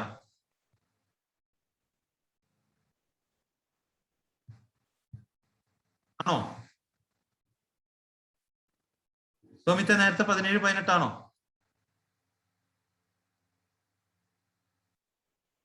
ഫസ്റ്റ് 14, 15 അല്ലല്ലോ, സ്റ്റാർട്ട് ചെയ്യുന്നതല്ലേ. എന്നാണോ എടുത്തത് അതിന്റെ അന്ന് മിഡ് നൈറ്റിലാണ് അതിന്റെ വാലിഡിറ്റി സ്റ്റാർട്ട് ചെയ്യുക. അപ്പൊ ഇന്ന് രാവിലെ ഞാൻ എടുത്തു, വാലിഡിറ്റി സ്റ്റാർട്ട് ചെയ്യുന്ന എപ്പോഴാ? 14, 15 മിഡ് നൈറ്റ്. ഫസ്റ്റ് ഡേ അവസാനിക്കുന്നത് എന്നാ? 15, 16 മിഡ് നൈറ്റ്. സെക്കൻഡ് ഡേ അവസാനിക്കുന്നത് എന്നാ? 16, 17 mid night. Third day 17, 18 mid night. Fourth 18, 19 mid night. Fifth 19, 20 mid night. അപ്പൊ ഇതിലിപ്പോ എത്ര ഡേ വന്നു? വർഷ ആദ്യം പറഞ്ഞത് ശരിയായിരുന്നു, ഇപ്പൊ തെറ്റിക്കാണ് ചെയ്തത് അല്ലെ? ഒന്നും കൂടെ കൂട്ടി വെക്കേ. നേരത്തെ 4 ദിവസമാണെങ്കിൽ ഇത് 5 ദിവസമൊക്കെ എന്താണ് പണിയുള്ളത്? 5 ദിവസം. ഒന്ന് എഴുതി നോക്കിയേ എങ്ങനെയാ വരുന്നത്. എന്ത് മടിയാണ് എല്ലാവർക്കും. ഉണ്ടല്ലോ 14, 15 എന്ത് ചെയ്തു? സ്റ്റാർട്ട് ചെയ്തു. ഞാൻ കൺഫ്യൂഷൻ ആക്കിയ ക്വസ്റ്റ്യൻ ചിലപ്പോൾ കൺഫ്യൂസ് ചെയ്ത് തരും, നിങ്ങൾ കൺഫ്യൂഷൻ ആവാൻ നിൽക്കണ്ടല്ലോ. 14, 15 സ്റ്റാർട്ട് ചെയ്തു. ഫസ്റ്റ് ഡേ എന്നാ അവസാനിക്കുക? ഫസ്റ്റ് ഡേ 15, 16 അല്ലെ? സെക്കൻഡ് 16, 17. തേർഡ് 17, 18. ഫോർത്ത് 18, 19. ഫിഫ്ത്ത് 19, 20. ഇനി നിങ്ങൾ നോക്കിയേ, ഇതിപ്പോ ഞാൻ ചെയ്തത് തെറ്റാണോ നിങ്ങൾ ചെയ്താണോ തെറ്റെന്ന് എനിക്ക് അറിയില്ലല്ലോ. നിങ്ങൾ തന്നെ വെരിഫൈ ചെയ്തിട്ട് കൺഫേം ചെയ്തേക്ക്. എന്റെ തെറ്റാണെങ്കിൽ പറഞ്ഞോളൂ, കുഴപ്പമില്ല.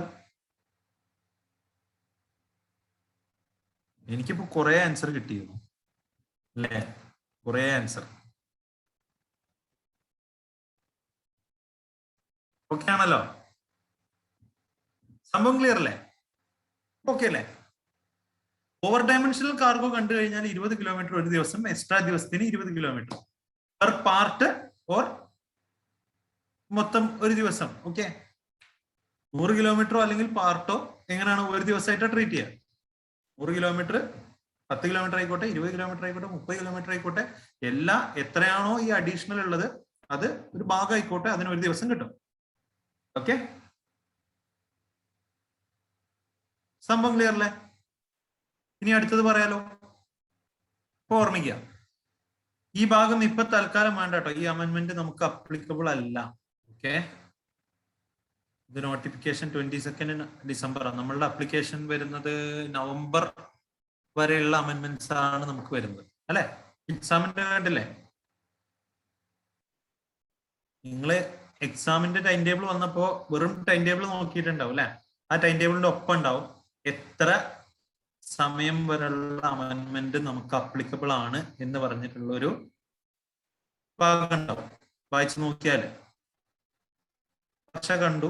ഓക്കെ, എല്ലാവരും വായിച്ചു നോക്കിയിട്ടുണ്ടാവണമെന്നില്ല. വായിച്ചു നോക്കാത്തവര് ചുമ്മാ ആ അമെന്റ്മെന്റ്സിന്റെ ഭാഗം ഒന്ന് എടുത്ത് ഡൗൺലോഡ് ചെയ്തിട്ട് ഫുൾ അമെന്റ്മെന്റ്സ് ഒന്ന് ചെക്ക് ചെയ്യുന്നത് നല്ലതാണ്. നമ്മൾ ഏതെങ്കിലും വിട്ടുപോയിട്ടുണ്ടോ അല്ലെങ്കിൽ ഏതെങ്കിലും പറയേണ്ടതുണ്ടോ എന്നുള്ള കാര്യങ്ങളൊന്നും ചെക്ക് ചെയ്യുന്നത് നല്ലതാണ്. അമെന്റ്മെന്റ് ഭാഗത്തു നിന്ന് എന്തായാലും ഒരു മിനിമം ഒരു 5 മാർക്കിനൊക്കെ ചോദിക്കാൻ ചാൻസ് ഉണ്ട്. ഓക്കെ, അമെന്റ്മെന്റ്സ് ആയതുകൊണ്ടേ. ഓക്കെ, ഇനി ഇ വേ ബില്ല് എക്സെപ്റ്റ് ചെയ്യാനുള്ള സമയം. ഓക്കെ, നമുക്ക് റിജക്റ്റ് ചെയ്യാൻ പറ്റും ഇ വേ ബില്ല്. ഇപ്പൊ എന്റെ പേരിൽ ഒരു ഇ വേ ബില്ല് ജനറേറ്റ് ചെയ്ത് കഴിഞ്ഞാൽ എനിക്ക് വേണമെങ്കിൽ അത് റിജക്റ്റ് ചെയ്യാം. ഓക്കെ, എനിക്ക് റിജക്റ്റ് ചെയ്യാം. എന്റെ വെബ്സൈറ്റിൽ കയറിയിട്ട്, എന്റെ GST സൈറ്റിൽ കയറിയിട്ട്, ഇ വേ ബില്ലിന്റെ സൈറ്റിൽ കയറിയിട്ട് എനിക്ക് വേണമെങ്കിൽ റിജക്റ്റ് ചെയ്യാനുള്ള ഓപ്ഷൻ ഉണ്ട്. ഓക്കെ, അപ്പോ ഒരു ഇ വേ ബില്ല് എക്സെപ്റ്റ് ചെയ്യാം അല്ലെങ്കിൽ റിജക്റ്റ് ചെയ്യാം. ആർക്ക്? സപ്ലയർക്കോ റെസിപ്പിയന്റിനോ എക്സെപ്റ്റ് ചെയ്യാം അല്ലെങ്കിൽ റിജക്റ്റ് ചെയ്യാം. എങ്ങനെ ചെയ്യണം, എത്ര സമയത്തിനുള്ളിൽ ചെയ്യണം എന്നുള്ളതാണ്. 72 മണിക്കൂർ. ഓക്കെ, നമ്മളിത് എടുത്തിട്ട് എപ്പോഴാണോ ഇത് അയാൾക്ക് അവൈലബിൾ ആക്കിയത് എടുത്തു കഴിഞ്ഞ് 72 മണിക്കൂർ. Okay, 72 hours from the time it made available to him. എപ്പോഴാണോ ഇത് അവൈലബിൾ ആക്കിയത് 72 മണിക്കൂർ അല്ലെങ്കിൽ ടൈം ഓഫ് ഡെലിവറി. ഇപ്പൊ ഈ 72 മണിക്കൂറിന് മുമ്പേ സാധനം ഡെലിവറി ചെയ്തു, അധികം ദൂരം ഇല്ല എന്ന് വിചാരിച്ചോ. അധികം ദൂരമില്ല, കുറഞ്ഞ ദൂരേ ഉള്ളൂ. അപ്പൊ ഈ 72 മണിക്കൂറിനുള്ളിൽ സാധനം ഡെലിവറി ചെയ്തു വിചാരിച്ചോ. ആയിക്കൂടെ? 72 മണിക്കൂർ ആവണമെങ്കിൽ എത്ര ദിവസം വേണം? എത്ര ദിവസം വേണം? 3 ദിവസമല്ലേ? അപ്പൊ അതിനുള്ളിൽ സാധനം കൊടുത്തു. അപ്പൊ പിന്നെ 72 മണിക്കൂറിന് കാത്തുക്കാൻ പറ്റുമോ? അപ്പോ ടൈം ഓഫ് ഡെലിവറി ആണോ അല്ലെങ്കിൽ 72 മണിക്കൂറാണോ, വിച്ച് എവർ ഈസ് ഏർലിയറിനുള്ളിൽ എന്ത് ചെയ്യണം, ഈ സാധനം റിജക്റ്റ് ചെയ്തിരിക്കണം. അങ്ങനെ ഈ സമയത്തിനുള്ളിൽ റിജക്റ്റ് ചെയ്തിട്ടില്ല എങ്കിൽ നമ്മൾ മുമ്പ് രജിസ്ട്രേഷനിലൊക്കെ പറഞ്ഞ പോലെ തന്നെ എന്തായിരിക്കും, സമയത്ത് ചെയ്തിട്ടില്ല എങ്കിൽ ഡീംഡ്, മറ്റോടത്ത് ഡീംഡ് രജിസ്ട്രേഷൻ ആയിരുന്നു, ഇവിടെ എന്താണ്, ഡീംഡ് അക്സെപ്റ്റഡ്. നമ്മൾ അക്സെപ്റ്റ് ചെയ്തതായിട്ട് കണക്കാക്കും എന്നാണ് പറയുന്നത്. ക്ലിയർ അല്ലേ? ഇനി ഇ വേ ബിൽ ബ്ലോക്ക് ചെയ്യുന്ന കേസസ് എന്ന് വെച്ച് കഴിഞ്ഞാൽ, ഇ വേ ബിൽ നമ്മൾ മൂവ്മെന്റിന് ഇ വേ ബിൽ ആവശ്യമാണ്. ഇ വേ ബിൽ എടുത്തില്ല എങ്കിൽ നമ്മൾ എത്രയാണോ മിനിമം പെനാൾട്ടി എന്ന് പറയുന്നത് 10,000 ആണ്. ഓക്കെ, മിനിമം പെനാൾട്ടി എന്ന് പറയുന്നത് 10,000 ആണ്. ഇനി നമ്മൾ എത്ര ഗുഡ്സ്, എത്ര വാല്യൂ ഗുഡ്സിന്റെ, എത്ര GST വാല്യൂ ഉള്ള ഗുഡ്സ് ആണോ നമ്മൾ ട്രാൻസ്പോർട്ട് ചെയ്യുന്നത്, ഓക്കെ, എത്ര GST വരുന്നത്, എത്രയാണോ ടാക്സ് ഇവേഷൻ വരുന്നത്.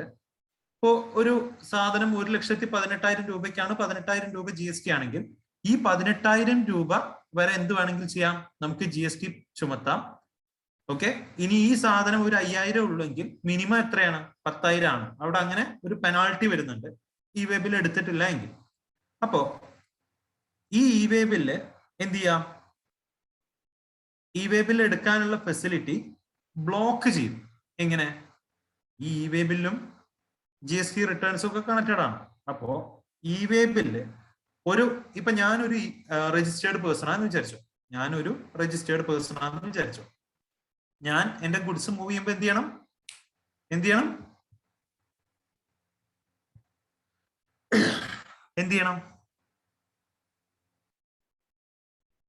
ഇ വേ ബില്ല് എടുക്കണം അല്ലെ? വേറെ ഞാൻ എന്തെങ്കിലും ചെയ്യേണ്ടതുണ്ടോ? എന്റെ കംപ്ലയൻസസ് റിക്വയർമെന്റ് എന്തൊക്കെയാണ്? ഞാൻ ഒരു രജിസ്റ്റർ ചെയ്ത് കഴിഞ്ഞാൽ എന്തൊക്കെ വേണം? ബില്ല് വേണം, ഇൻവോയ്സ് കൊടുക്കണം, പിന്നെ വേറെ എന്തൊക്കെ ചെയ്യണം ഒരു രജിസ്റ്റേർഡ് ആള്?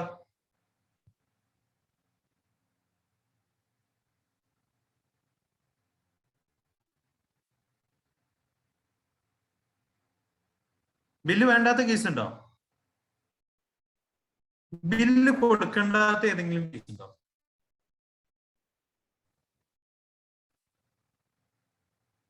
ഏതായിരുന്നു കേസ്?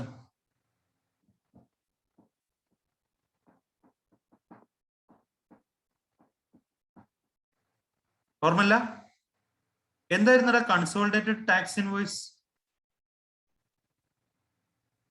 ടാക്സ് ഇൻവോയ്സ് പഠിച്ചതാണല്ലോ. എന്തായിരുന്നു consolidated tax invoice? Consolidated revised tax invoice അല്ല, കൺസോളിഡേറ്റഡ് ടാക്സ് ഇൻവോയ്സ് എന്തായിരുന്നു? GST payable items. അങ്ങനെയാണോ?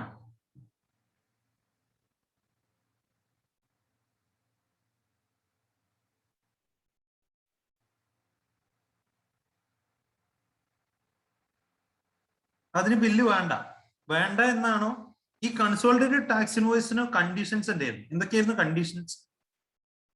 നിങ്ങൾ എല്ലാവരും വായിച്ച ആൾക്കാരാണല്ലോ, അപ്പൊ ഒരു ചെക്കിംഗ് ആയിട്ട് കൂട്ടിയാൽ മതി. എന്തൊക്കെയായിരുന്നു കണ്ടീഷൻസ്? നമുക്ക് കൺസോളിഡേറ്റഡ് ടാക്സ് ഇൻവോയ്സ് ഇഷ്യൂ ചെയ്യണമെങ്കിൽ എന്തൊക്കെയായിരുന്നു കണ്ടീഷൻ? എന്തെങ്കിലും ഉണ്ടോ?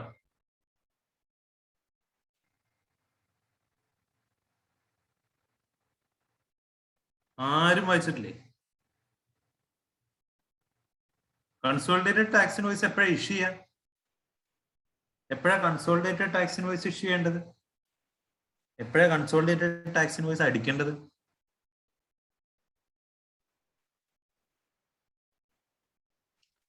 കൊള്ളാം. അപ്പൊ ആ ടാക്സ് ഇൻവോയ്സ് എന്ന് പറഞ്ഞ സാധനം ആരെങ്കിലും വായിച്ചു നോക്കിയിരുന്നോ? നോട്ട്സ് ഒക്കെ കിട്ടിയതാണല്ലോ. നോട്ട്സ് ഒക്കെ കിട്ടിയതാണല്ലോ.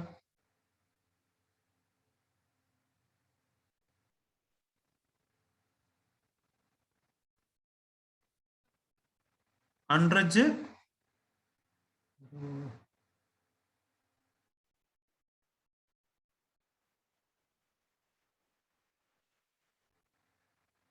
വേറെ എന്തെങ്കിലും കണ്ടീഷൻ ഉണ്ടോ? രണ്ടും അൺറജ് കണ്ടു. ഇത് അൺരജിസ്റ്റേർഡ് പേഴ്സണ് വിൽക്കുമ്പോ ഓക്കെ, അതിന് വേറെ എന്തൊക്കെയായിരുന്നു കണ്ടീഷൻ?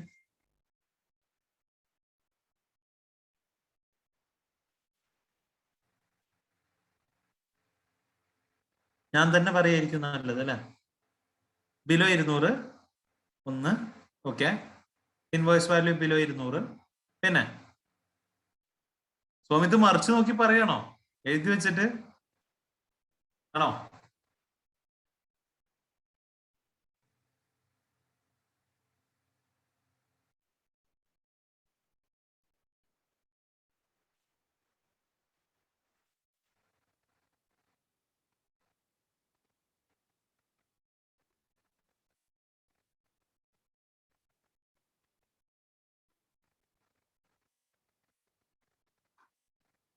ആ ഓക്കെ, പറ. അല്ല, ഞാൻ നോട്ട് എഴുതി വെച്ചിട്ടുണ്ടോ അറിയില്ല, അതുകൊണ്ട് ചോദിച്ചാ. 200 താഴെ അൺരജിസ്റ്റേർഡ് പേഴ്സണ് എന്ത് വേണ്ട? ബില്ല് വേണ്ട എങ്കിൽ അല്ലെ? പിന്നെ എന്ത് ചെയ്യണം? അവർക്ക് ഇഷ്യൂ ചെയ്യേണ്ട എന്നുള്ള കണ്ടീഷൻ എന്താ? നമ്മള് അതാത് ദിവസം എൻഡിൽ എന്ത് ഇഷ്യൂ ചെയ്യണം? കൺസോളിഡേറ്റഡ് ടാക്സ് ഇൻവോയ്സ് ഇഷ്യൂ ചെയ്യണം അല്ലെ? അൺരജിസ്റ്റേർഡ് ടാക്സ് ഇൻവോയ്സ്, അൺരജിസ്റ്റേർഡ് പേഴ്സണിന് ഇൻവോയ്സ് വേണ്ട എന്ന് പറയുന്നു. 200 രൂപയിൽ താഴെയാണ് നമ്മൾ എന്ത് ചെയ്യാണ്? കൺസോളിഡേറ്റഡ് ടാക്സ് ഇൻവോയ്സ് അതാത് ദിവസം എൻഡിൽ ഇഷ്യൂ ചെയ്യുന്നുണ്ടെങ്കിൽ അവിടെ ടാക്സ് ഇൻവോയ്സ് ഇഷ്യൂ ചെയ്യണ്ട. ഞാൻ ചുമ്മാ നീ ചോദിച്ചപ്പോൾ പറഞ്ഞു. ഓക്കെ.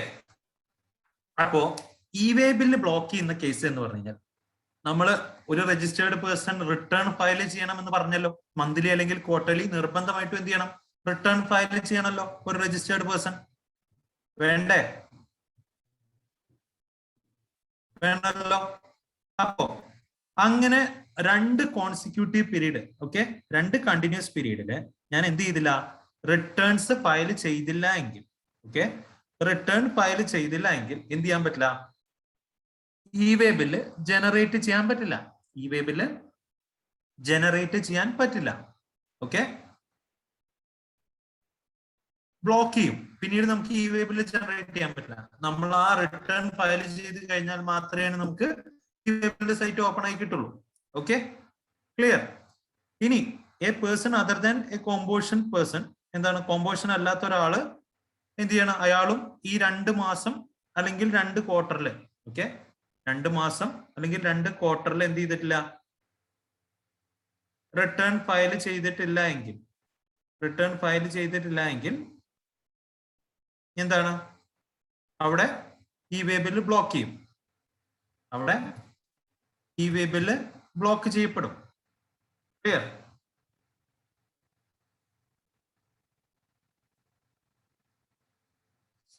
ക്ലിയർ അല്ലേ?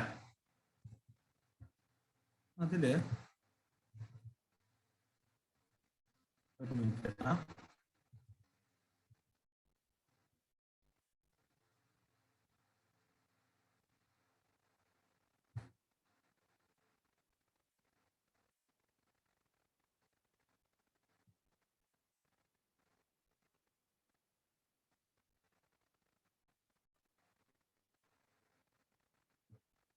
ഓക്കെ,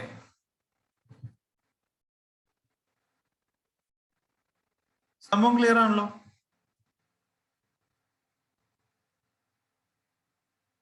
ഇനി വരുന്നത് 2 കോൺസിക്യൂട്ടീവ് മന്ത് അല്ലെങ്കിൽ 2 കോൺസിക്യൂട്ടീവ് ക്വാർട്ടർ, ഏതാണോ അപ്ലിക്കബിൾ. കോമ്പോസിഷൻ ആണെങ്കിൽ ക്വാർട്ടർലി റിട്ടേൺ ആണല്ലോ. അപ്പോൾ 2 ക്വാർട്ടർ. ഇനി ജനറൽ കേസ് ആണെങ്കിൽ 2 മാസം ക്വാർട്ടർലി ഒപ്റ്റ് ചെയ്ത ആൾക്കാരാണെങ്കിൽ ക്വാർട്ടർലി റിട്ടേൺ, അല്ലെങ്കിൽ monthly return. Monthly 3B file ചെയ്തിട്ടില്ല എങ്കിൽ എന്ത് സംഭവിക്കും? അയാളുടെ ഇ വെബിൽ ബ്ലോക്ക് ചെയ്യും. അത് പിന്നീട് ഫയൽ ചെയ്ത് കഴിഞ്ഞാൽ മാത്രമേ എന്ത് ചെയ്യുള്ളൂ? ഈ വെബിൽ ഓപ്പൺ ആവുള്ളൂ. സംഭവം ക്ലിയർ ആണല്ലോ? ഇത്രയാണ് ആ കേസിലുള്ളത്. ഇനി ഇ വെബിൽ ആവശ്യമില്ലാത്ത കേസസ് എന്ന് നമ്മൾ നേരത്തെ ജസ്റ്റ് ഒരു ഔട്ട്ലൈൻ പറഞ്ഞിരുന്നു അല്ലെ? അപ്പൊ ഇ വെബില് റിക്വയർമെന്റ് ഇല്ലാത്ത കേസ് ഏതൊക്കെയാണെന്നുള്ള, ഇ വെബിൽ എടുക്കണം എന്നില്ലാത്ത കേസസ് എന്തൊക്കെയാണ്? Mode of transport non motor ആണെങ്കിൽ, കുതിരവണ്ടി കാളവണ്ടിയിലൊക്കെ സാധനം കൊണ്ടുപോകുമ്പോ എന്ത് വേണ്ട? മോട്ടോർ ഘടിപ്പിക്കാത്ത വാഹനങ്ങളാണെങ്കിൽ എന്ത് വേണ്ട? ഇ വെബില് വേണ്ട. ക്ലിയർ? ശ്രദ്ധിക്കുന്നുണ്ടോ? ഓക്കെ അല്ലേ?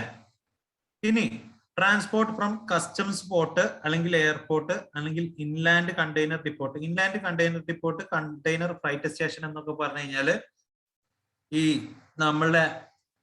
നമ്മൾ ഈ കാർഗോ വരുന്നില്ലേ, ഈ സിനിമയിലൊക്കെ കണ്ടിട്ടില്ലടാ, ഈ കപ്പലിന്റെ ഒരു ബോക്സ് ആയിട്ട് സാധനങ്ങൾ ഇങ്ങനെ സ്റ്റാക്ക് ചെയ്ത് വെക്കുന്ന, ടെമ്പററി സ്റ്റോർ ചെയ്യുന്ന സ്ഥലങ്ങളാണ്. ഓക്കെ, ഇൻലാൻഡ് കണ്ടെയ്നർ ഡിപ്പോർട്ട് എന്ന് പറഞ്ഞു കഴിഞ്ഞാൽ നമ്മൾ ഈ ഇമ്പോർട്ട് ചെയ്ത ഗുഡ്സ്, ഓക്കെ, ഇമ്പോർട്ട് അല്ലെങ്കിൽ എക്സ്പോർട്ട് ചെയ്യുന്ന ഗുഡ്സ് താൽക്കാലികമായിട്ട് സൂക്ഷിക്കുന്ന സ്ഥലമാണ്.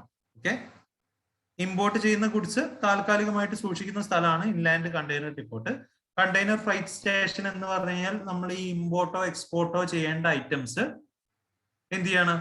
ഒന്നുകിൽ കൺസോൾഡേറ്റ് ചെയ്യാൻ വേണ്ടി അല്ലെങ്കിൽ ഡീകൺസോൾഡേറ്റ് ചെയ്യാൻ വേണ്ടി, ഒരുമിച്ച് വെക്കാൻ വേണ്ടിയിട്ട്, അല്ലെങ്കിൽ അത് സെപ്പറേറ്റ് ചെയ്യാൻ വേണ്ടി സാധനങ്ങൾ വയ്ക്കുന്ന സ്ഥലത്തെയാണ് നമ്മൾ കണ്ടെയ്നർ ഫ്രൈറ്റ് സ്റ്റേഷൻ എന്ന് പറയാം.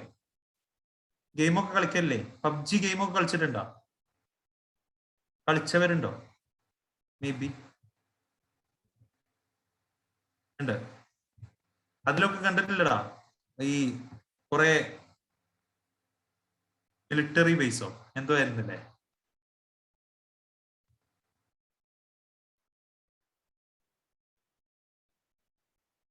അതിൽ കണ്ടില്ലേ ഈ സാധനങ്ങൾ സ്റ്റാക്ക് ചെയ്ത് വെക്കുന്നത്? കാണിച്ചു തരാം.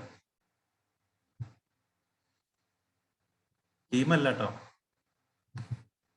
ഇതാണ് കണ്ടെയ്നർ ഫ്രൈറ്റ് സ്റ്റേഷൻ. കണ്ടിട്ടില്ലേ? ഇങ്ങനെ സാധനങ്ങൾ ഒരുമിച്ച് കൂട്ടുന്ന ഐറ്റംസ്. ഇതാണ് കണ്ടെയ്നർ ഫ്രൈറ്റ് സ്റ്റേഷൻ. ഓക്കെ,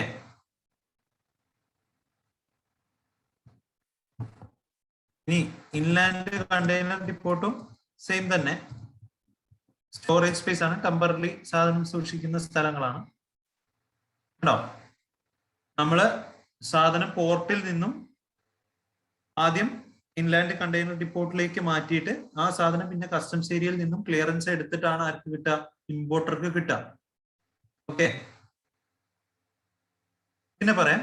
ഇപ്പൊ എന്താണ്? ഇത്രയും മനസ്സിലാക്കുക. കസ്റ്റംസ് പോർട്ടിൽ നിന്നോ എയർപോർട്ടിൽ നിന്നോ ഇൻലാൻഡ് കണ്ടെയ്നർ ഡിപ്പോർട്ടിൽ നിന്നോ കണ്ടെയ്നർ ഫ്രൈറ്റ് സ്റ്റേഷനിൽ നിന്നോ എന്തെങ്കിലും സാധനം മൂവ് ചെയ്യുകയാണെങ്കിൽ ആ കേസിൽ എന്ത് വേണ്ട? ഈ വെബിൽ വേണ്ട. ഓക്കെ, ഇനി transit cargo, to and from. Transit cargo Nepal, Bhutan, ഇന്ത്യയുമായിട്ട് എങ്ങനെയാണ് ഷെയർ ചെയ്യുന്നത്? റോഡ് മാർഗം വഴി അല്ലേ? ആണോ?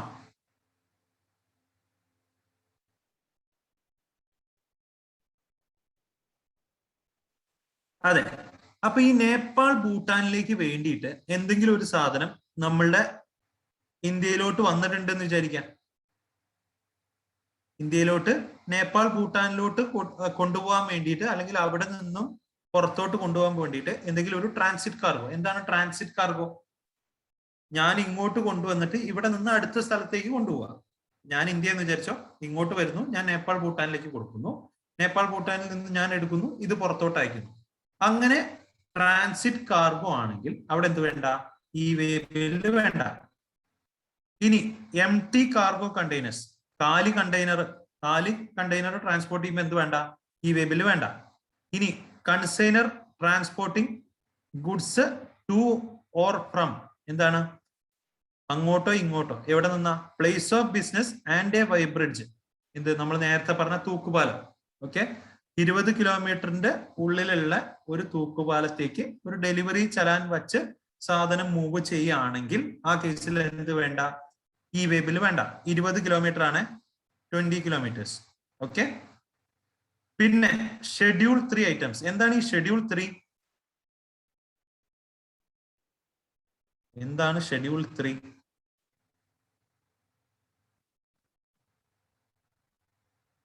എക്സംപ്റ്റഡ് ആണോ? നെഗറ്റീവ് ലിസ്റ്റ് അല്ലെ? Negative list. എക്സംഷൻസ് വേറെ, നെഗറ്റീവ് ലിസ്റ്റ് വേറെ. എക്സംഷൻസ് സെപ്പറേറ്റ് പറഞ്ഞിട്ടുണ്ടല്ലോ, പ്രശ്നമൊന്നുമില്ല. ഓക്കെ.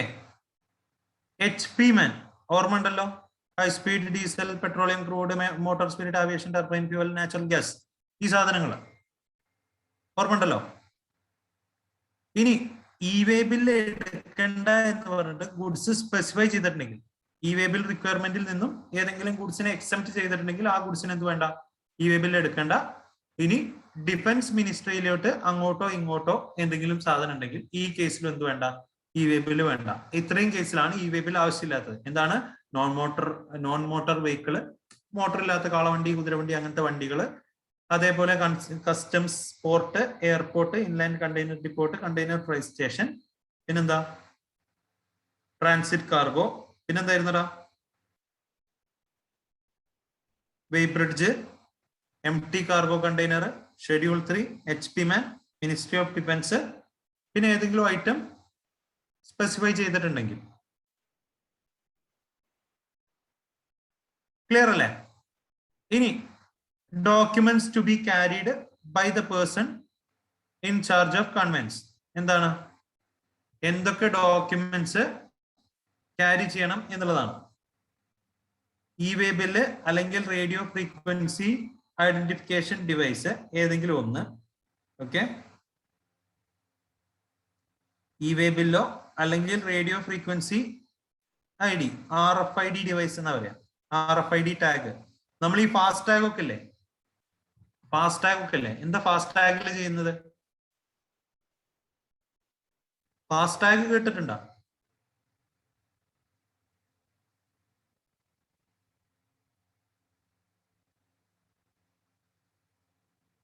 ആ, ടോള് കൊടുക്കാൻ അല്ലേ? അപ്പോ ഈ ഫാസ്റ്റ് ടാഗിൽ നമ്മൾ റീചാർജ് ചെയ്യുന്നത് പോലെ RFID ഡിവൈസ് എന്ന് പറഞ്ഞു കഴിഞ്ഞാൽ, ഈ RFID ഡിവൈസിൽ നമ്മൾ എടുത്ത ഇ വേ ബില്ലിന്റെ ഡീറ്റെയിൽസ് ഒക്കെ നമ്മൾ അപ്ലോഡ് ചെയ്യും. ഓക്കെ, ഇതിനൊരു ട്രാൻസ്മിഷൻ ഡിവൈസ് ഉണ്ട്, അവിടെ ഒരു റിസീവിംഗ് ഡിവൈസ് ഉണ്ട്. ഇതിപ്പോ എല്ലായിടത്തും ആയിട്ടില്ല. ഇത് ഇന്ത്യയിലാകെ ഒരു സ്ഥലത്തൊക്കെയാണ് ഇപ്പൊ നിലവിൽ എസ്റ്റാബ്ലിഷ് ചെയ്തിട്ടുള്ളൂ. ഇത് അവിടുത്തെ കമ്മീഷണേഴ്സിന് വേണമെങ്കിൽ എന്ത് ചെയ്യാം? കൊണ്ടുവരാം. ഓക്കെ, അപ്പൊ RFID ഡിവൈസിലേക്ക്, റേഡിയോ ഫ്രീക്വൻസി ഐഡന്റിഫിക്കേഷൻ ഡിവൈസിലേക്ക് ഇ വേ ബിൽ എന്ത് ചെയ്യും? ഇ വേ ബില്ല് ലിങ്ക് ചെയ്യും. ഇ വേ ബിൽ അതിന്റെ documents full, e way bill documents ഒക്കെ RFID ഡിവൈസിലേക്ക് കണക്ട് ചെയ്യും. അങ്ങനെയാണെങ്കിൽ RFID ഡിവൈസ്, ഓക്കെ, ഇത് റിസീവ് ചെയ്യാനുള്ള ഡിവൈസ് അവരുടെ കയ്യിലുണ്ടാവും. അപ്പോൾ നമ്മൾ എന്തൊക്കെ ഗുഡ്സ് ആണ് മൂവ് ചെയ്യുന്നത് എന്നുള്ളത് അവർക്ക് നമ്മൾ പാസ് ചെയ്യുന്ന ടൈമിൽ കിട്ടും, ഈ ടാഗ് വെച്ചിട്ട്. അങ്ങനെയാണ്. ഒന്നുകിൽ ഇ വേ ബില് അല്ലെങ്കിൽ RFID ഡിവൈസ് എന്ത് ചെയ്യണം? നമ്മളുടെ ട്രാൻസ്പോർട്ടറുടെ കയ്യിൽ വേണം. ഓക്കെ, പ്ലസ് എന്തും കൂടെ വേണം? പ്ലസ് ആണ് കേട്ടോ. ഇ വേ ബില്ലും വേണം. പിന്നെന്താ വേണ്ടിയിരിക്കുക? എല്ലാ കേസിലും എന്താ വേണ്ടിയിരിക്കുക?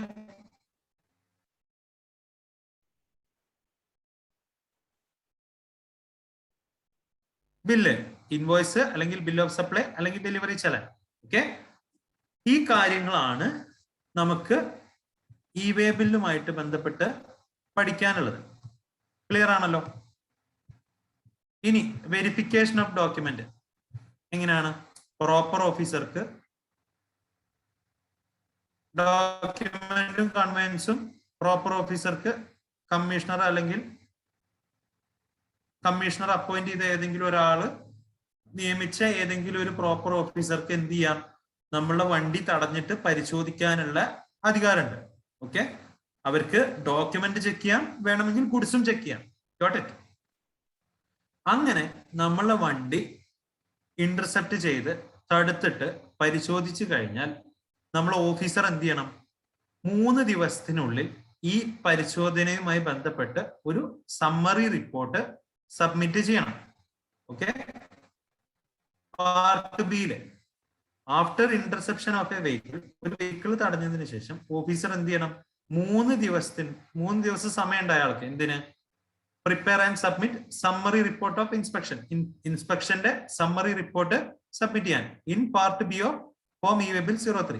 ഇ വേ ബിൽ 03യുടെ പാർട്ട് ബിയിലാണ് നമ്മൾ സമ്മറി റിപ്പോർട്ട് സബ്മിറ്റ് ചെയ്യുക. Such period can now be extended by another 3 days. അപ്പൊ എത്ര വരെ എക്സ്റ്റെൻഡ് ചെയ്യാം? 6 ദിവസം വരെ. 3 ദിവസമാണ് നോർമലി ഇന്റർസെപ്ഷൻ കഴിഞ്ഞ് റിപ്പോർട്ട് പ്രിപ്പയർ ചെയ്യേണ്ട സമയം. ആ സമയം നമുക്ക് 3 ദിവസം കൂടെ എക്സ്റ്റെൻഡ് ചെയ്യാം കമ്മീഷണർക്ക് അല്ലെങ്കിൽ any other officer authorised by him. Commissioner authorise ചെയ്തിട്ടുള്ള മറ്റേതെങ്കിലും ഒരാൾക്ക്. ഇത്രയും കാര്യങ്ങളാണ് ഇ വേ ബില്ലിന് ആകെ മൊത്തം നമുക്ക് പഠിക്കാനുള്ളത്. ഓക്കെ, ക്ലിയർ ആണല്ലോ? കുഴപ്പമൊന്നുമില്ലല്ലോ?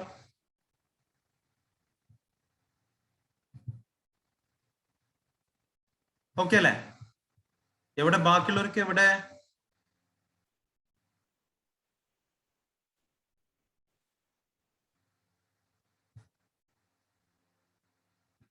ഓക്കെ,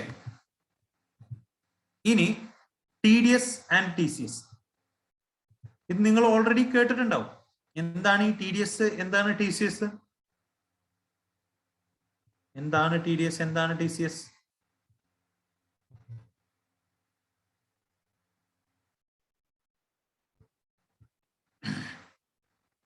ടാക്സ് കളക്റ്റഡ് അറ്റ് സോഴ്സും ടാക്സ് ഡിഡക്റ്റഡ് അറ്റ് സോഴ്സും അല്ലേ? അപ്പോ എന്തുകൊണ്ടാണ് ഈ ടാക്സ് ഡിഡക്റ്റഡ് അറ്റ് സോഴ്സ് അല്ലെങ്കിൽ ടാക്സ് കളക്റ്റഡ് അറ്റ് സോഴ്സ് എന്ന് പറയുന്നത്? ടാക്സ് ഡിഡക്റ്റഡ് അറ്റ് സോഴ്സ് എന്താ ഉദ്ദേശിക്കുന്നത്? എന്താ അർത്ഥമാക്കുന്നത്? സോഴ്സിൽ നിന്നും ടാക്സ് ഡിഡക്ട് ചെയ്യാം. എന്തിന്റെ സോഴ്സിൽ നിന്നും? ഞാൻ പേ ചെയ്യുമ്പോൾ ഞാൻ ഡിഡക്ട് ചെയ്യണം, ഞാൻ അടയ്ക്കുമ്പോൾ ഞാൻ തന്നെ ഡിഡക്ട് ചെയ്യണം. അതാണോ TDS? ആടാ സോസ്, ടൊമാറ്റോ സോസ്.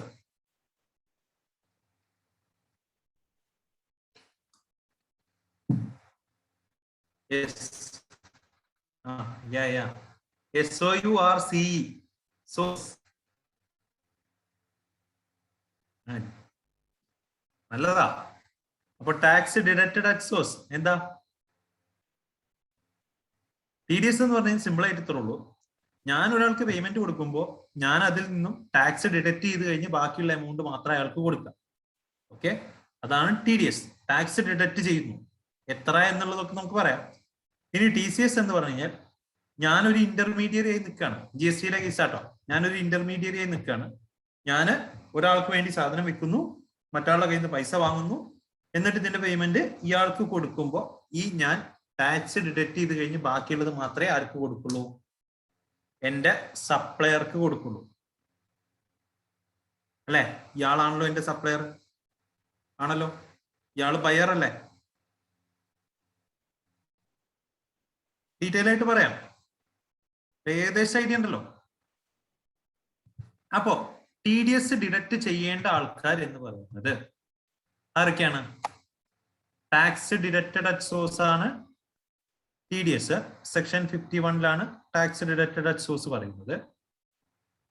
ഇനി സെൻട്രൽ അല്ലെങ്കിൽ സ്റ്റേറ്റ് ഗവൺമെന്റ് ഡിപ്പാർട്ട്മെന്റ്, അതേപോലെ establishments, certain authorities under ministry of defence are exempted. ചില മിനിസ്ട്രി ഓഫ് ഡിഫൻസിലെ ചില അതോറിറ്റി എന്താണ്? എക്സംപ്റ്റഡ് ആണ്. സെൻട്രൽ അല്ലെങ്കിൽ സ്റ്റേറ്റ് ഗവൺമെന്റ് അതേപോലെ ലോക്കൽ അതോറിറ്റി, ഗവൺമെന്റ് ഏജൻസി, അതേപോലെ സച്ച് അതർ പേഴ്സൺ നോട്ടിഫൈ ചെയ്ത് ഗവൺമെന്റ് നോട്ടിഫൈ ചെയ്തിട്ടുള്ള മോസ്റ്റ്ലി ഗവൺമെന്റ് അതോറിറ്റീസ് ആയിരിക്കും എന്ത് TDS പിടിക്കാൻ എലിജിബിൾ ആയിട്ടുള്ള ആൾക്കാർ, TDS പിടിക്കേണ്ട ആൾക്കാർ.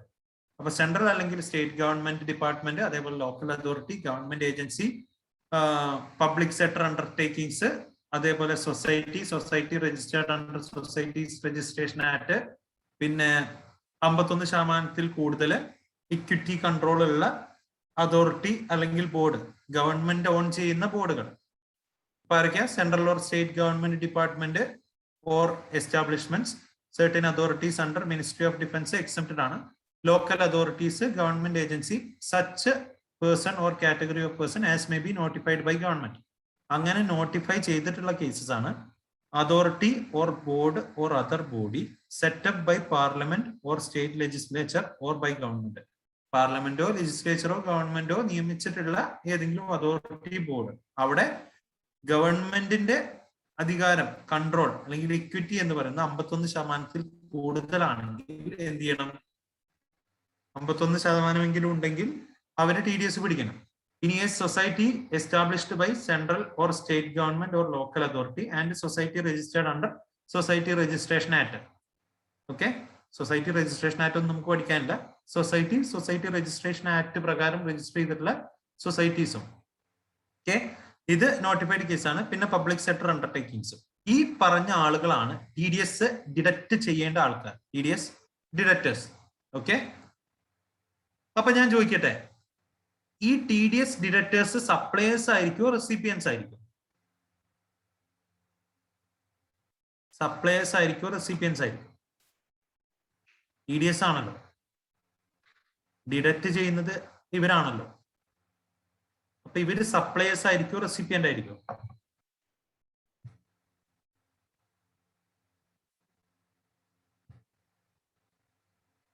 പറയൂ.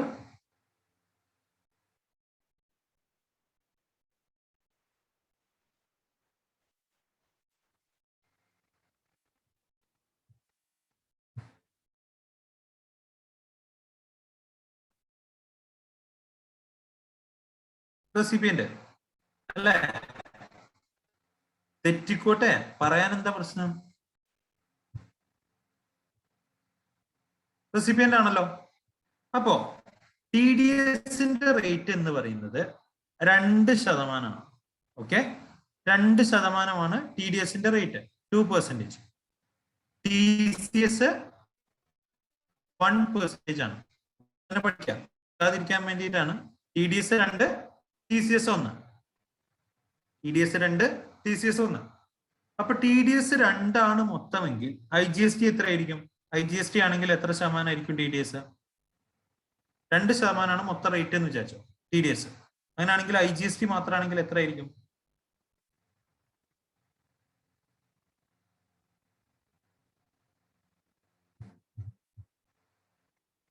CGST SGST ആണെങ്കിലോ?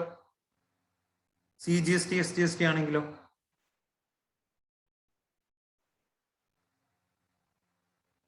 ഒന്ന് അല്ലെ? അതാണിത്. IGST 2%, CGST SGST ഓരോ ശതമാനം. ഓക്കെ, ഇത് ഏതിൽ നിന്നാ ഡിഡക്ട് ചെയ്യാം? ടോട്ടൽ വാല്യൂവിൽ നിന്നല്ല,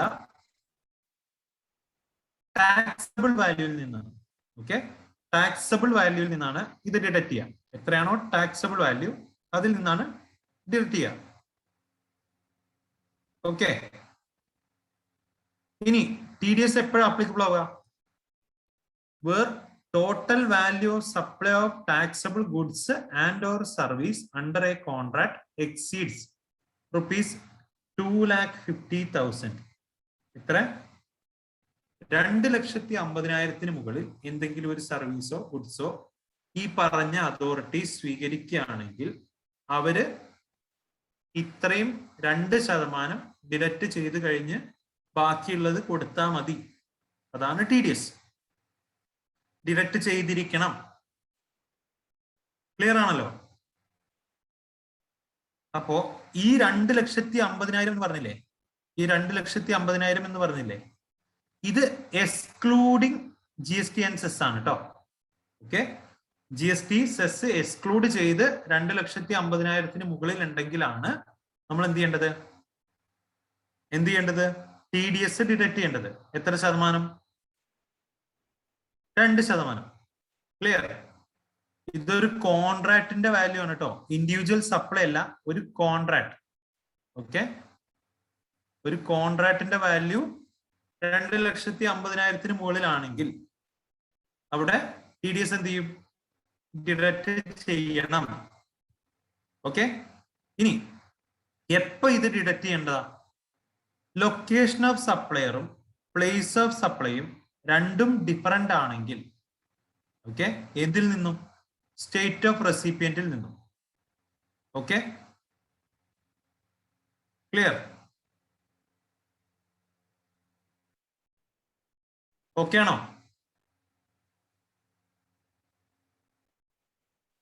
ഫോർ എക്സാമ്പിൾ, ഇപ്പൊ ഒരു കർണാടക ഗവൺമെന്റ് മഹാരാഷ്ട്രയിലുള്ള ഒരു ആളുടെ കയ്യിൽ നിന്ന് അവിടെ ഉള്ള ഏതെങ്കിലും ഒരു ഇമ്മൂവബിൾ പ്രോപ്പർട്ടിയിൽ നിന്നും എന്തെങ്കിലും പരിപാടി, ഒരു സർവീസ് സ്വീകരിച്ചു എന്ന് വിചാരിച്ചോ.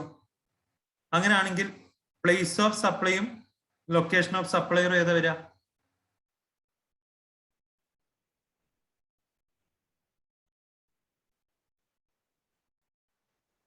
മഹാരാഷ്ട്ര അല്ലെ?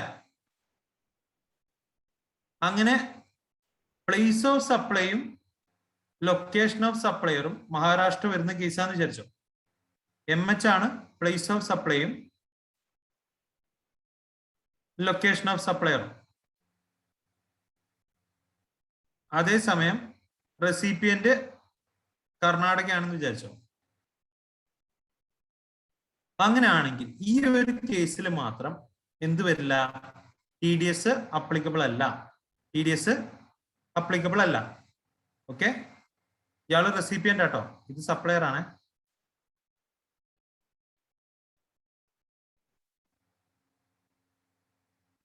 ഇനി ഈ എക്സാമ്പിൾസ് നോക്കിയാൽ മതി. സപ്ലയർ എ എന്താണ്? കേരളയിലുള്ള ഒരാളാണ്. സപ്ലയർ എ കേരളയിലുള്ള ആളാണ്. പ്ലേസ് ഓഫ് സപ്ലൈ കേരള ആണ്. റെസിപ്പിയന്റ് ബി കേരളയിലുള്ള ആളാണ്. അവിടെ TDS അപ്ലിക്കബിൾ ആണോ? പ്ലേസ് ഓഫ് സപ്ലൈയും ലൊക്കേഷൻ ഓഫ് സപ്ലയറും ഡിഫറെന്റ് ആണോ? റെസിപ്പിയന്റിന്റെ കയ്യിൽ നിന്ന് ഡിഫറെന്റ് ആണോ? അല്ല. അപ്പൊ അവിടെ TDS അപ്ലിക്കബിൾ ആണല്ലോ അല്ലെ? ഇത് എന്ത് സപ്ലൈ വരിക? ഇതെന്ത് സപ്ലൈ വരിക?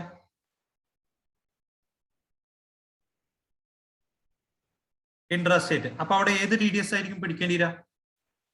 ഏത് ടാക്സ് ആവും ഡിഡക്ട് ചെയ്യേണ്ടിര?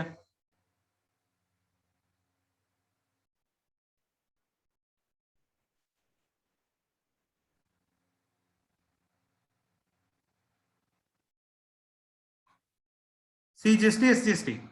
ഇനി രണ്ടാമത്തെ case, supplier Kerala, place of supply Kerala, recipient C Karnataka. ഇതെന്ത് സപ്ലൈ ആവും? ഇവിടെ TDS അപ്ലിക്കബിൾ ആണോ? ആലോചിച്ച് പറയാ, അപ്ലിക്കബിൾ ആണോ?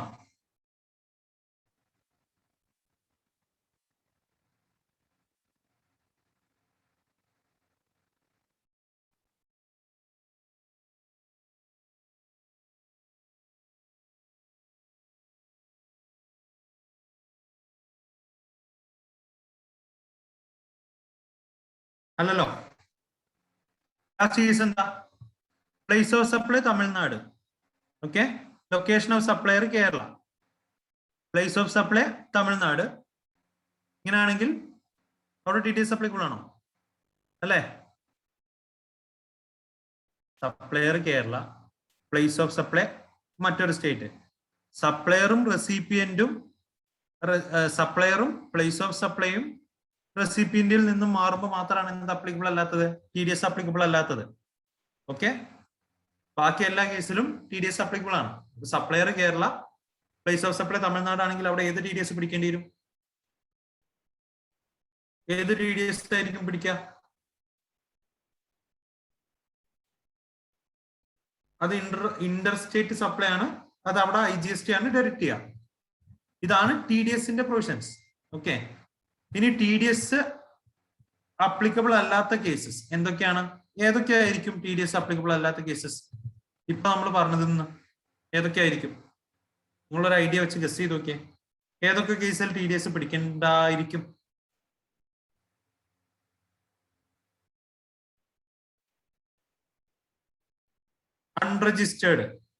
അൺരജിസ്റ്റേർഡ് എങ്ങനെ? ഞാൻ ഗവൺമെന്റ് അതോറിറ്റിയാന്ന് വിചാരിക്കാം, അല്ലെങ്കിൽ ഞാനൊരു സൊസൈറ്റിയാന്ന് വിചാരിക്കാം. എനിക്ക് തരുന്ന എന്റെ സപ്ലയർ അൺരജിസ്റ്റേർഡ് ആണോ? അല്ലേ? ആ case below 2,50,000 contract value. Okay, പിന്നെ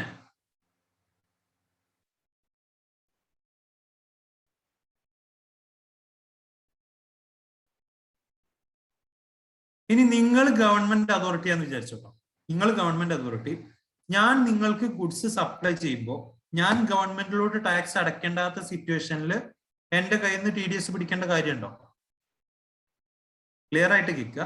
നിങ്ങൾ ഗവൺമെന്റ് അതോറിറ്റി, ഞാൻ നിങ്ങൾക്ക് തരുന്ന ഗുഡ്സോ സർവീസോ ഞാൻ ടാക്സബിൾ അല്ല, അതിന് മുകളിൽ നിങ്ങൾ TDS പിടിക്കേണ്ട കാര്യമുണ്ടോ? ഞാൻ ശരിക്കും ടാക്സ് ഒന്നും അടയ്ക്കണ്ടെങ്കിൽ ഏതായിരിക്കും കേസ്? ഞാൻ ടാക്സ് അടയ്ക്കാത്ത കേസ്.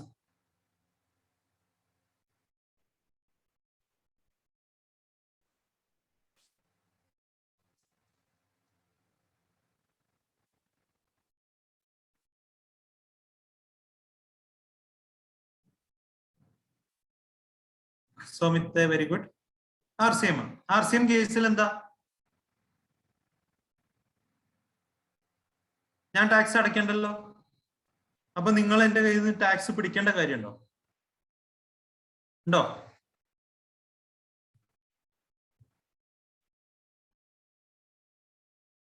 വേണ്ടല്ലോ. കേസിൽ ടാക്സ് അടയ്ക്കേണ്ടാത്ത കേസ് വരുമോ? എനിക്ക് ടാക്സ് കളക്ട് ചെയ്യാത്ത കേസ് വരുമോ? അതൊക്കെ RCM ആണെങ്കിൽ, റെസിപ്പിയന്റ്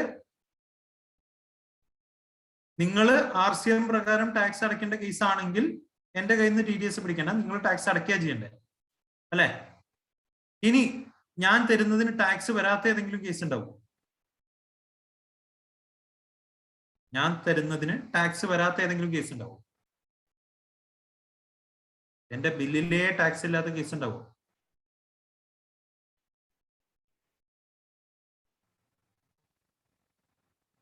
കത്തട്ടെ.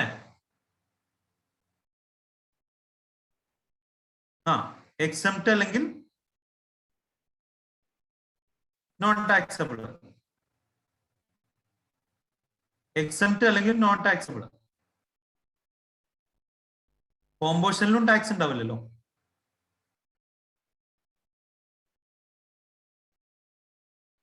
സപ്ലൈ എക്സംപ്റ്റോ അല്ലെങ്കിൽ ടാക്സബിളോ അല്ല എങ്കിൽ അവിടെ TDS പിടിക്കണോ? വേണോ? ഞാൻ നിങ്ങൾക്ക് തരുന്ന ഗുഡ്സിന് ടാക്സ് ഇല്ല, നിങ്ങൾക്ക് അതിന് മുകളിൽ എനിക്ക് തരുന്ന പേയ്മെന്റിൽ നിങ്ങൾ ടാക്സ് പിടിക്കണം. ഞാൻ എന്തെങ്കിലും അടയ്ക്കാനുണ്ടോ? എന്നാലല്ലേ നിങ്ങൾ പിടിക്കേണ്ടതുള്ളൂ. എനിക്കൊന്നും അടയ്ക്കാനില്ല, നിങ്ങൾ പിടിക്കേണ്ട. RCM പോലെ തന്നെ. പിന്നെ വേറൊരു കേസ് ഇപ്പൊ ലാസ്റ്റ് പറഞ്ഞില്ലേ, അതേതായിരുന്നു? ഇപ്പൊ നമ്മളൊരു ഹോട്ടലിന്റെ റൂം സ്പേസ് റെന്റിന് എടുത്തു. ഓക്കെ, ഒരു ഇവന്റ് കണ്ടക്ട് ചെയ്യാൻ വേണ്ടിയിട്ട് ഹോട്ടലിന്റെ റൂം സ്പേസ് റെന്റിന് എടുത്തു. അത് ഈ പറഞ്ഞ പോലെ കർണാടകയാണ്, സപ്ലയറും കർണാടകയാണ്, ഞാൻ വന്ന് കേരളയാണ്. അവിടെ TDS പിടിക്കണം? ഞാൻ റെസിപ്പിയന്റ്, ഞാനാണ് ഗവൺമെന്റ് കേട്ടോ. വേണ്ടല്ലോ. അപ്പൊ അതൊന്ന്. അപ്പൊ ഒരുവിധം എല്ലാം നിങ്ങൾ പറഞ്ഞു. ഇനി ഒരു കേസ് ഉണ്ട്. ഇത് ഈ ഗവൺമെന്റ് അതോറിറ്റി നമ്മളിപ്പോ പറഞ്ഞല്ലോ, ആരൊക്കെ? Central government, state government, local authority, government agency, പിന്നെ നമ്മൾ 51% അല്ലെങ്കിൽ അതിന് മുകളിൽ ഇക്വിറ്റി, ഗവൺമെന്റിന് ഇക്വിറ്റി ഉള്ള സ്ഥാപനങ്ങള്, അതേപോലെ സൊസൈറ്റി, പബ്ലിക് സെക്ടർ അണ്ടർടേക്കിംഗ്, ഇവര് തമ്മിൽ എന്തെങ്കിലും ട്രാൻസാക്ഷൻ നടക്കുമ്പോഴും TDS വേണ്ട. ഓക്കെ, ഈ നോട്ടിഫൈഡ് റെസിപ്പിയൻസിന്റെ തമ്മിലില്ലേ, ഒരാൾ മറ്റൊരാളുടെ കയ്യിൽ നിന്നും സപ്ലൈസ് ബിറ്റ്വീൻ നോട്ടിഫൈഡ് റെസിപ്പിയൻസ്, ആ കേസിൽ TDS വേണ്ട. ക്ലിയർ? ഇത്രയാണ് ആകെ വരുന്നത്. നോക്കിയേ, നിങ്ങൾ പറഞ്ഞ പോയിന്റുകൾ തന്നെയല്ലേ? ഒന്ന് TDS വരാത്ത കേസസ് ആണ് കേട്ടോ. ഒന്ന് supplier unregistered. Okay. 2 supplies are exempt അല്ലെങ്കിൽ നോൺ ടാക്സബിൾ. 3 കോൺട്രാക്ടിന്റെ വാല്യൂ മൊത്തം 2,50,000 മുകളിൽ അല്ല എങ്കിൽ നോട്ട് മോർ ദാൻ 2,50,000 എന്ന് വെച്ച് കഴിഞ്ഞാൽ 2,50,000 താഴെ. ഇനി സപ്ലൈസ് ബിറ്റ്വീൻ നോട്ടിഫൈഡ് റെസിപ്പിയൻസ്. നമ്മൾ ഈ നേരത്തെ പറഞ്ഞ റെസിപ്പിയന്റുകൾ ഉണ്ടല്ലോ, ഈ ഡിറക്ടേഴ്സ്, ഇവര് തമ്മിലുള്ള ട്രാൻസാക്ഷനിൽ TDS വേണ്ട. ഇനി received liable to pay tax under RCM. നേരത്തെ ഞാൻ പറഞ്ഞു, ഞാൻ ടാക്സ് അടയ്ക്കാണ്ടാത്ത നിങ്ങൾ ടാക്സ് അടയ്ക്കേണ്ട കേസ്, അതിൽ എന്റെ കയ്യിൽ നിന്ന് TDS പിടിക്കേണ്ട കാര്യമില്ലല്ലോ അത്. ഇനി location of recipient different from place of supply and supplier. റെസിപ്പിയന്റിന്റെ ലൊക്കേഷൻ സപ്ലയറുടെയും പ്ലേസ് ഓഫ് സപ്ലൈയുടെയും നിന്ന് വ്യത്യാസം ഉണ്ടെങ്കിൽ, അല്ലേ? ക്ലിയർ അല്ലേ? TDS would be deductible if paid to composition person. TDS composition പേഴ്സന്റെ കേസിൽ വേണമെങ്കിൽ TDS ഡിഡക്ട് ചെയ്യാം എന്നാണ് പറയുന്നത്.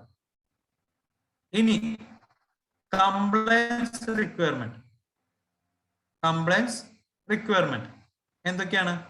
TDS ഡിഡക്ട് ചെയ്ത് കഴിഞ്ഞാൽ ഞാൻ എന്ത് ചെയ്യണം? റിട്ടേൺ ഫയൽ ചെയ്യണം. ഈ സാധനം ഗവൺമെന്റിലോട്ട് അടയ്ക്കണ്ടേ? അപ്പൊ ഞാൻ ഗവൺമെന്റ് ഏജൻസിയാന്ന് വിചാരിച്ചു, ഞാൻ ഏതെങ്കിലും സൊസൈറ്റി ആയിട്ട് രജിസ്റ്റർ ചെയ്ത ആളാന്ന് വിചാരിച്ചു. ഓക്കെ. അപ്പൊ ഞാൻ TDS പിടിച്ചാൽ മാത്രം മതിയോ? ഞാൻ ഈ 2% പിടിച്ചിരുന്നാ മതിയോ? വേറെ എന്തെങ്കിലും ചെയ്യണം?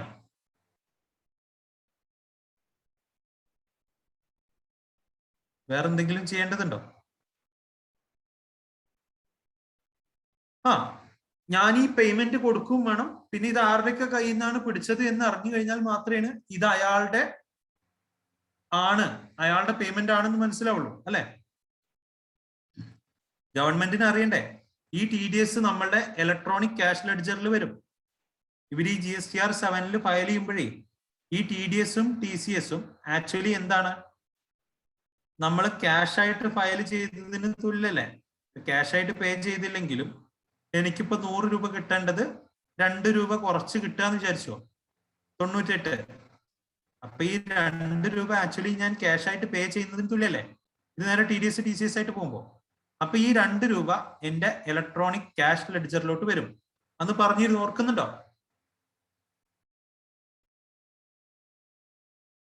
കാണുന്നില്ലേ?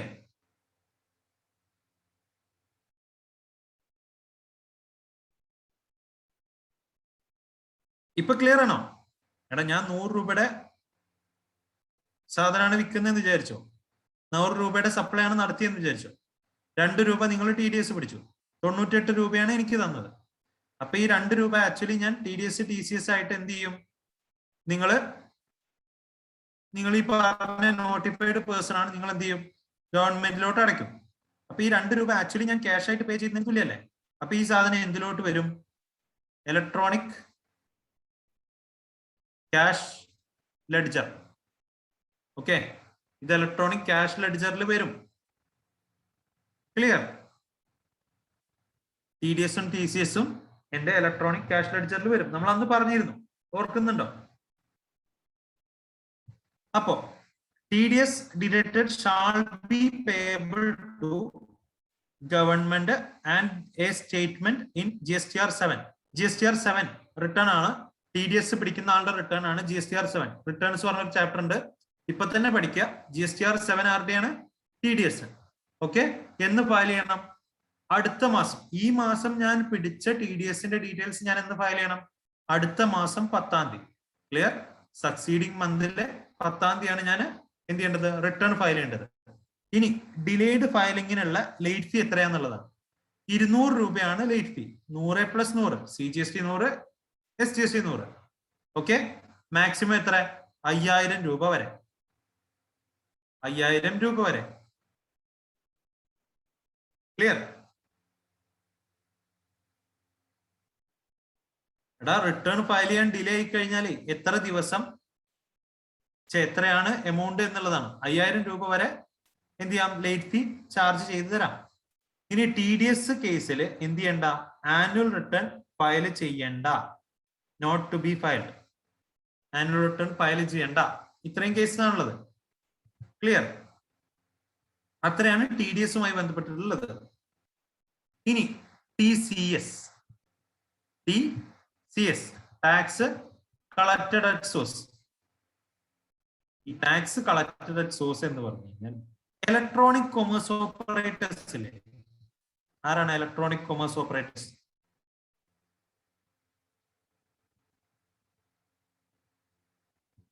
ആരാണ് ഇലക്ട്രോണിക് കൊമേഴ്സ് ഓപ്പറേറ്റേഴ്സ്?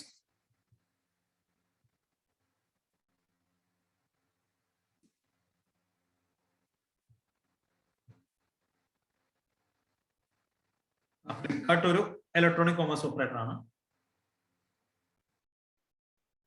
അല്ലേ?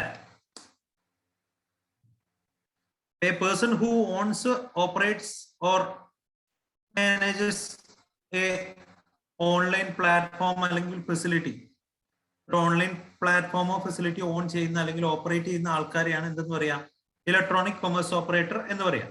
ഓക്കെ. അപ്പൊ ഞാൻ എന്റെ പ്രൊഡക്റ്റ് എന്റെ സൈറ്റിൽ നിന്നും വിൽക്കുന്നു, അതിനെ ഇലക്ട്രോണിക് കൊമേഴ്സ് ഓപ്പറേറ്റർ എന്ന് പറയും.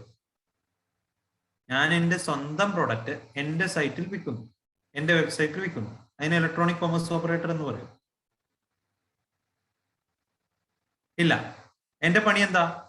ഞാൻ ഒരു ഇലക്ട്രോണിക് കൊമേഴ്സ് ഓപ്പറേറ്റർ ആണ്. നിങ്ങളുടെ കയ്യിൽ നിന്ന് ഗുഡ്സ് വാങ്ങിയിട്ട് ഞാൻ മറ്റൊരാൾക്ക് വിൽക്കാണ്. അങ്ങനെയാണെങ്കിലാണ് ഈ TCS ലയബിലിറ്റി വരാം. TCS ലയബിലിറ്റി വരാം. ഓക്കെ. അപ്പോ എങ്ങനെയാണ്?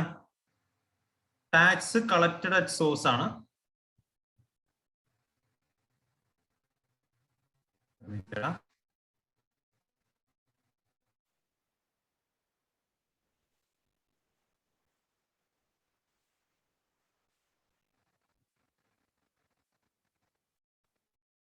റേറ്റ് എത്രയാന്ന് പറഞ്ഞു? 1% ആകുമ്പോൾ CGST SGST ആകുമ്പോൾ 0.5%. ഓക്കെ. TCS എന്ന് പറഞ്ഞു കഴിഞ്ഞാൽ tax collected by an e-commerce operator. E-commerce operator who owns, operates or manages an e-commerce platform അല്ലെങ്കിൽ ഫെസിലിറ്റി, ഇലക്ട്രോണിക് പ്ലാറ്റ്ഫോം അല്ലെങ്കിൽ ഫെസിലിറ്റി. എന്താണ്? From the consideration received on supplier of goods or service who meets supplies through the operated online platform. എന്താ പറഞ്ഞത്? ഇപ്പോ ഞാനൊരു goods for example എന്ത് ചെയ്യണം? ഒരു സപ്ലയർ ആരാണ്? ഒരു രജിസ്റ്റേർഡ് സപ്ലയർ വെച്ചോ. എന്താ പേരിടുന്നത്? സോമിത്ത് ആയിക്കോട്ടെ. ഓക്കെ. സോമിത്ത് എന്ത് ചെയ്യുന്നു? ആമസോണിലേക്ക് സപ്ലൈ ചെയ്യുന്നു. ആമസോണിലേക്ക് സപ്ലൈ ചെയ്യുന്നു. ഓക്കെ.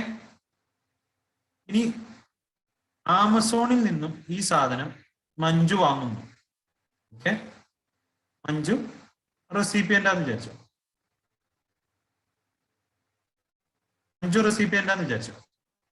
അപ്പൊ എന്ത് ചെയ്യും? ഈ കൺസിഡറേഷൻ ആർക്കാ കിട്ടുക?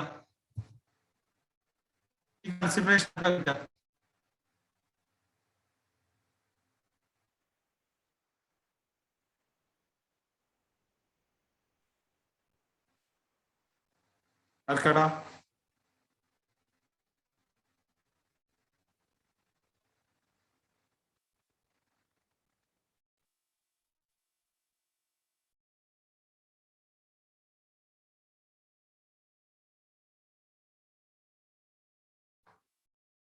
ആമസോണിന് അല്ലെ? ആമസോണിന് കൺസിഡറേഷൻ കിട്ടും അല്ലെ? ഇനി ആമസോൺ എന്ത് ചെയ്യും? ഈ എമൗണ്ട് സോമിത്തിന് കൊടുക്കണം അല്ലെ? ഈ എമൗണ്ട് സോമിത്തിന് കൊടുക്കണം. അപ്പൊ TCS ആരാ പിടിക്കുന്നത്?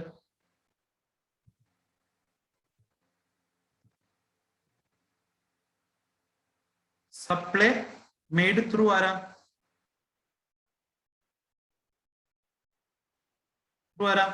ECO അല്ലെ? ECO. അപ്പൊ ആമസോൺ എന്ത് ചെയ്യണം?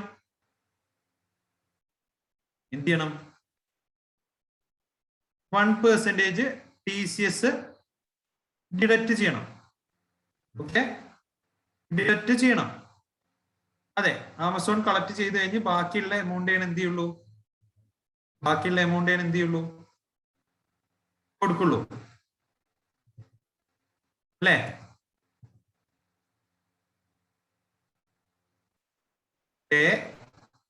നെറ്റ് വാല്യൂ എത്രയായിരിക്കും?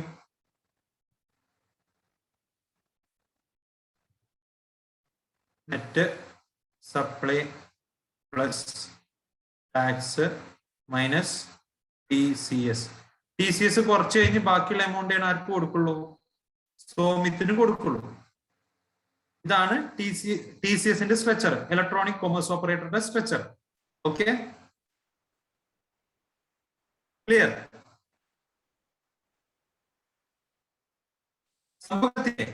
ഞാന് ആമസോൺ ത്രൂ ഒരു സാധനം വിൽക്കുകയാണെങ്കിൽ അതിന്റെ പൈസ ആമസോണിനാണ് കിട്ടുക.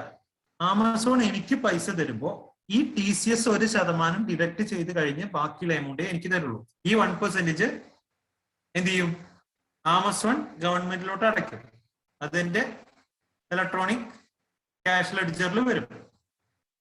സത്യോ? ക്ലിയർ ആണോ?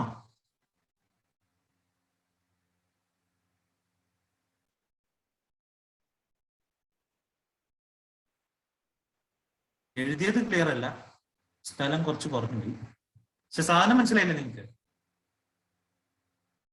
ഓക്കെ, ഇനി liable to collect TCS at 1% of net value of taxable supplies.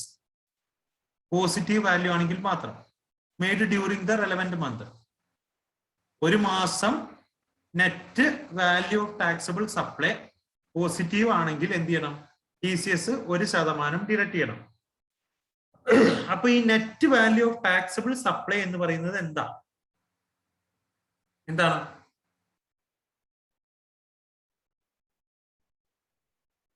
അതിനു മുമ്പ് tax should be collected at source. ആര്? When there is supply through e-commerce operator. E-commerce operator മുഖേന ഒരു സപ്ലൈ നടക്കുമ്പോൾ അവിടെ ടാക്സ് കളക്ട് ചെയ്യണം.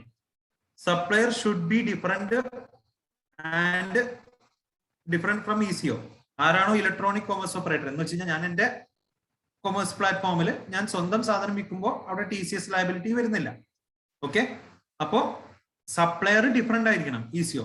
And such ECO should not be a mere agent.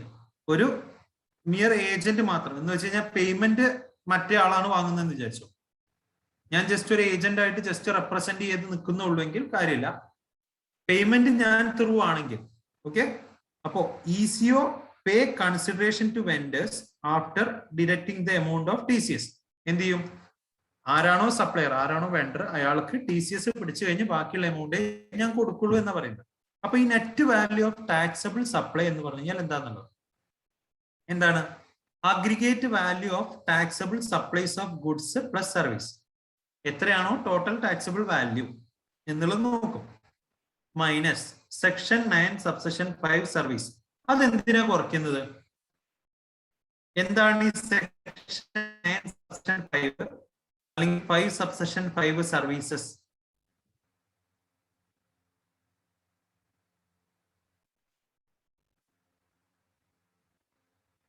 എന്താ?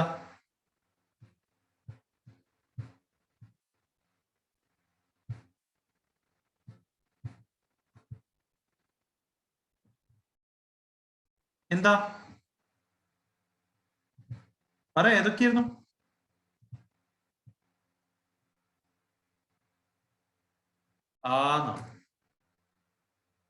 നല്ല കഥേ. സെക്ഷൻ 9 സബ്സെക്ഷൻ 5 5 സബ്സെക്ഷൻ 5 ഒന്നും ഓർമ്മയില്ല, തുടക്കത്തെ ക്ലാസ് മുതൽ പറയുന്നല്ലേ.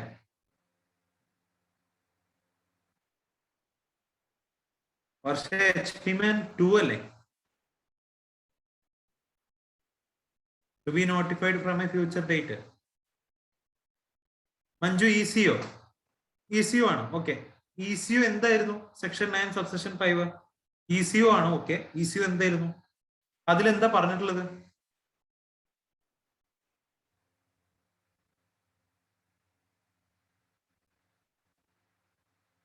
മറന്നുപോയോ? മറന്നുപോയോ?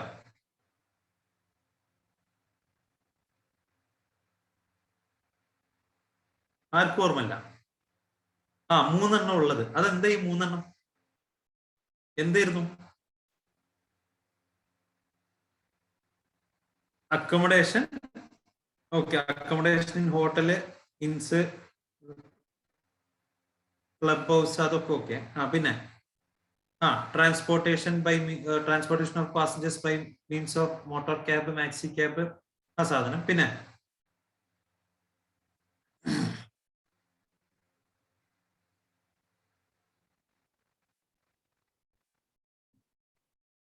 പിന്നെ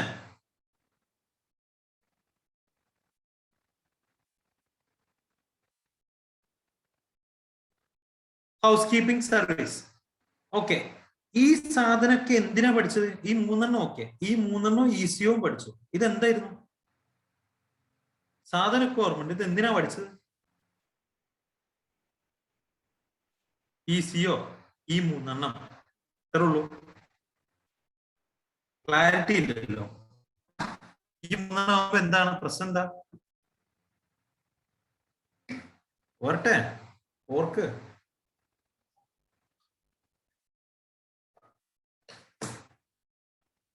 ആരാ പേ ചെയ്യേണ്ടത്?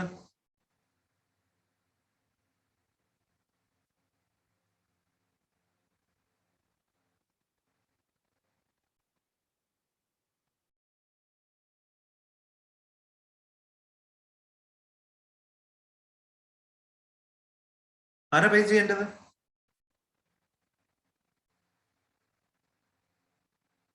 ഈസിയോ അല്ലെ? ഈസിയോ ടാക്സ് അടയ്ക്കേണ്ട സിറ്റുവേഷൻസ് ആണത്. സെക്ഷൻ 9 സബ്സെക്ഷൻ 5 സബ്സെക്ഷൻ 5 എന്താ? ഈസിയോ ലയബിൾ ടു പേ ടാക്സ് എന്ന് എഴുതി വെച്ചിട്ടുണ്ടാവുക. ഈസിയോ ടാക്സ് അടയ്ക്കേണ്ട സിറ്റുവേഷൻ, അതാണ് ഈ 3. അപ്പൊ ആ കേസിൽ ഈസിയോ ടാക്സ് അടയ്ക്കേണ്ട കേസിൽ ഞാൻ TCS കളക്ട് ചെയ്യോ? നേരത്തെ നമ്മൾ പറഞ്ഞ പോലെ TDS ടാക്സ് അടയ്ക്കേണ്ട ആളല്ലേ കളക്ട് ചെയ്യേണ്ടതുള്ളൂ. എന്റെ കയ്യിൽ നിന്ന് ടാക്സ് അടയ്ക്കണമെങ്കിലല്ലേ നിങ്ങൾ എന്റെ കയ്യിൽ നിന്ന് TDS പിടിക്കേണ്ടുള്ളൂ. അതേപോലെ TCSന്റെ കേസിൽ ECO നിങ്ങളാണ് ഈ ഇന്റർമീഡിയറി എന്ന് വിചാരിച്ചു, നിങ്ങളാണ് ആമസോൺ എന്ന് വിചാരിച്ചു, ഞാൻ നിങ്ങളുടെ സപ്ലയർ. അപ്പോ നിങ്ങൾ ടാക്സ് അടയ്ക്കേണ്ട കേസസിൽ, ഓക്കെ, നിങ്ങൾ ടാക്സ് അടയ്ക്കേണ്ട കേസസിൽ എന്റെ കയ്യിൽ നിന്ന് TCS പിടിക്കേണ്ട കാര്യമുണ്ടോ?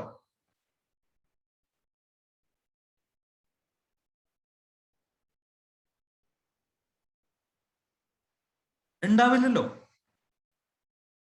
എടോ, ഞാൻ ഇതുമായി ബന്ധപ്പെട്ട് ടാക്സ് അടയ്ക്കണ്ട, നിങ്ങളാണ് ടാക്സ് അടയ്ക്കേണ്ടത് എന്ന് വിചാരിച്ചു. അങ്ങനെ ആണെങ്കിൽ എന്റെ കയ്യിൽ നിന്ന് TCS പിടിക്കേണ്ട കാര്യമില്ലല്ലോ. അത്രേ ഉള്ളൂ. അപ്പൊ ആ സാധനം TCSന്റെ വാല്യൂല് വരുമോ? അതുകൊണ്ട് അത് കുറച്ച് ഒഴിവാക്കി. ക്ലിയർ? കൺസെപ്റ്റ് ഓക്കെ അല്ലേ? ഓക്കെ, അപ്പൊ സെക്ഷൻ 9 സബ്സെക്ഷൻ 5 സർവീസ് ഒഴിവാക്കി. അതേപോലെ aggregate value returned taxable supplies plus goods. എത്ര റിട്ടേൺ വന്നു ഇതുവരെ നമ്മൾ സപ്ലൈ ചെയ്തതിൽ? ഗുഡ്സോ സർവീസോ റിട്ടേൺ വന്നിട്ടുണ്ടെങ്കിൽ അതും കൂടെ. ഓക്കെ, സപ്ലൈ എത്രയാണോ സപ്ലൈ ആ സാധനം, എത്രയാണോ റിട്ടേൺ അത് കുറയ്ക്കും. അതേപോലെ 9(5) സർവീസും കുറയ്ക്കും. എന്നിട്ട് ബാക്കിയുള്ളതാണ് net value of taxable supply. അത് പോസിറ്റീവ് ആണെങ്കിൽ അവിടെ TCS 1% കളക്ട് ചെയ്യണം എന്നാണ് പറയുന്നത്. ക്ലിയർ ആണല്ലോ? ഓക്കെ, നോക്കിക്കോ, എപ്പോഴാണ് TCS ലയബിലിറ്റി വരുന്നത്? എപ്പോഴാണ് TCS ഡിലീറ്റ് ചെയ്യേണ്ടത്? On, operate or manage and e-commerce platform. ഞാനൊരു ഇ-കൊമേഴ്സ് പ്ലാറ്റ്ഫോം ഓൺ ചെയ്യുന്നുണ്ട്, ഓപ്പറേറ്റ് ചെയ്യുന്നുണ്ട്, അല്ലെങ്കിൽ മാനേജ് ചെയ്യുന്നുണ്ട് എന്ന് വിചാരിച്ചോ. ഇതൊന്നും ചെയ്യുന്നില്ല വെച്ചാൽ ഞാൻ TCS പിടിക്കണോ? ആണോ?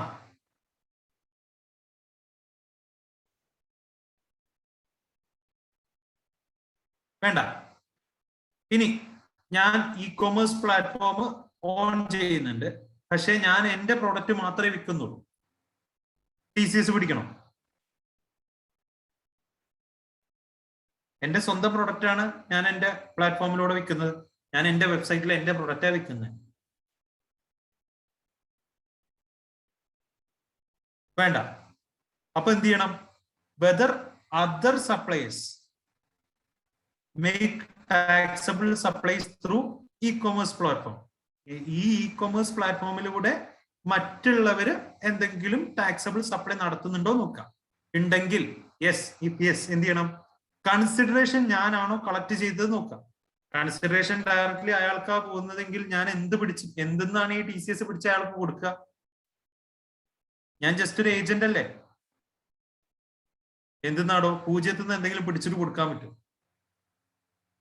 കൺസിഡറേഷൻ ഡയറക്റ്റ് ഫുള്ളി അയാൾക്ക് പോയി ഇല്ല. അപ്പൊ കൺസിഡറേഷൻ ഞാനാണോ കളക്ട് ചെയ്തത് നോക്കാം. അല്ല വെച്ചാൽ അവിടെ TCS വരില്ലല്ലോ. ക്ലിയർ ആണല്ലോ? അപ്പോ കൺസിഡറേഷൻ ഞാനാണോ കളക്ട് ചെയ്ത് നോക്കാം. ഞാൻ കളക്ട് ചെയ്തു. അങ്ങനെയാണെങ്കിൽ ഞാൻ സപ്ലൈ ചെയ്തത് 9 സബ്സെഷൻ 5 പറഞ്ഞിട്ടുള്ള ഐറ്റംസ് ആണോ നോക്കാം. 9 സബ്സെഷൻ 5 സപ്ലൈസ് ആണ് E commerce operator through supply ചെയ്തത് എങ്കിൽ, ഹോട്ടൽ അക്കോമഡേഷൻ അല്ലെങ്കിൽ ഹൗസ് കീപ്പിംഗ് സർവീസ് ആണെങ്കിൽ അവർ അൺരജിസ്റ്റേർഡ് ആണെങ്കിലാണ്. രജിസ്റ്റേർഡ് ആണെങ്കിൽ അവർ തന്നെ ടാക്സ് അടച്ചോളും. ആ കേസിൽ TCS പിടിക്കണം. അല്ല എങ്കിൽ hotel accommodation house keeping services എന്ത് ചെയ്യാം? 9 സബ്സെഷൻ 5 സർവീസ് സപ്ലൈസ് അവര് ടാക്സ് അടയ്ക്കേണ്ട കേസ് അല്ല, നമ്മളാണ് ടാക്സ് അടയ്ക്കേണ്ട കേസ് എങ്കിൽ അവിടെ എന്ത് ചെയ്യണ്ട? TCS പിടിക്കണ്ട. TCS പിടിക്കണ്ട. ഇനി എന്റെ സപ്ലൈസ് ടാക്സ് അടയ്ക്കേണ്ടാത്ത കേസ് അല്ല, അവര് ടാക്സബിൾ ആണ്. എന്ത് ചെയ്തു? ഈ 9 സബ്സെഷൻ 5 പെടാത്ത ആൾക്കാരാണെങ്കിൽ എന്ത് ചെയ്യണം?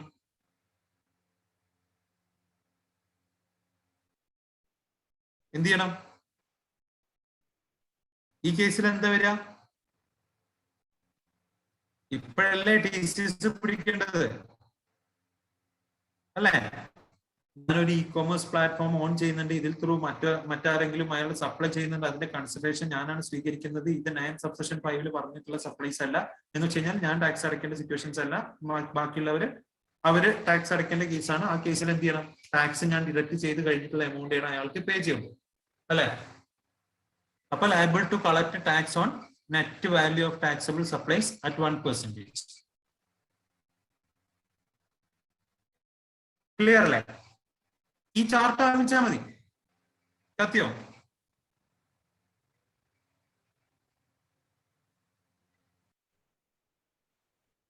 ഓക്കെ അല്ലടാ? ഓക്കെ അല്ലേ? ഇനി TCS പിടിക്കേണ്ടാത്ത കേസസ് ആണ്. അത് ഏതൊക്കെയാ? നിങ്ങൾക്ക് അറിയാലോ ഇപ്പൊ ഏതൊക്കെയാണ്.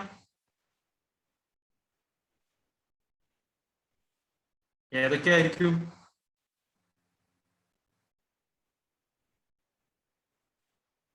TCO ടാക്സ് അടയ്ക്കേണ്ട കേസ്, പിന്നെ ഇപ്പൊ പറഞ്ഞു തന്നെ. അപ്പൊ TCS പിടിക്കേണ്ടാത്ത കേസസ് ചോദിച്ചു കഴിഞ്ഞാൽ എന്തൊക്കെയാണ്? ECO ടാക്സ് അടയ്ക്കേണ്ട കേസ്. ECO സ്വന്തം പ്രൊഡക്റ്റ് ആണ്, വെബ്സൈറ്റ് അല്ലെങ്കിൽ ഓൺ പ്രൊഡക്റ്റ് ആണ് സെല് ചെയ്യുന്നത്. പിന്നെ ECO പർച്ചേസിംഗ് ഗുഡ്സ്, ഞാൻ സാധനം വാങ്ങി, എന്റെ പേരിൽ സാധനം വാങ്ങി ഞാൻ എന്റെ പേരിൽ വിൽക്കുകയാണെങ്കിൽ, മനസ്സിലായോ? നിങ്ങളുടെയൊക്കെ കയ്യിൽ നിന്ന് ഞാൻ സാധനം വാങ്ങുന്നു, എന്നിട്ട് ഞാൻ എന്റെ വെബ്സൈറ്റിൽ എന്റെ പേരിൽ ബില്ലടിക്കുന്നു, അപ്പോഴും അത് ECO കാറ്റഗറിയിൽ വരുന്നില്ലല്ലോ. ഇനി സപ്ലയർ അൺരജിസ്റ്റേർഡ് ആണ്, വേണോ? രജിസ്റ്റർ ചെയ്യാത്ത ആൾ ടാക്സ് അടയ്ക്കണ്ടല്ലോ. ഇനി സപ്ലൈസ് ആർ എക്സംപ്റ്റ് അല്ലെങ്കിൽ നോൺ ടാക്സബിൾ അല്ലെങ്കിൽ റിവേഴ്സ് ചാർജ് അപ്ലിക്കബിലിറ്റി, നമ്മൾ നേരത്തെ TCS പറഞ്ഞ പോലെ. പിന്നെ payment not collected by ECO payment collect ചെയ്യാത്ത സിറ്റുവേഷൻ. ഇത്രയും കേസസ് ആണ് TCS ആകെ നമുക്ക് പഠിക്കാനുള്ളത്. ഓക്കെ, ഇനി ഇതിന്റെ റിട്ടേൺ എന്ന് പറയുന്നത് നേരത്തെ ഏതായിരുന്നടാ? TDSന്റെ റിട്ടേൺ ഏതാ?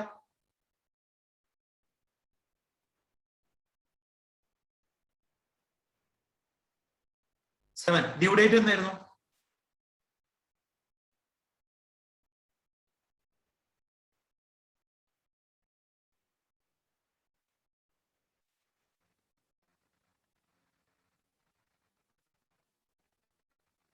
എന്നായിരുന്നു?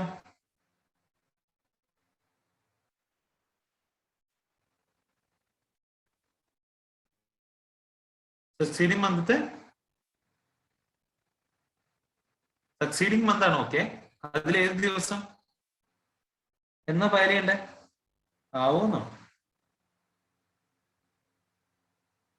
10-ാം തീയതി അല്ലേ? 10-ാം തീയതി തന്നെ ഇരുന്നില്ലേ? എന്താണോ 10th-നല്ലേ?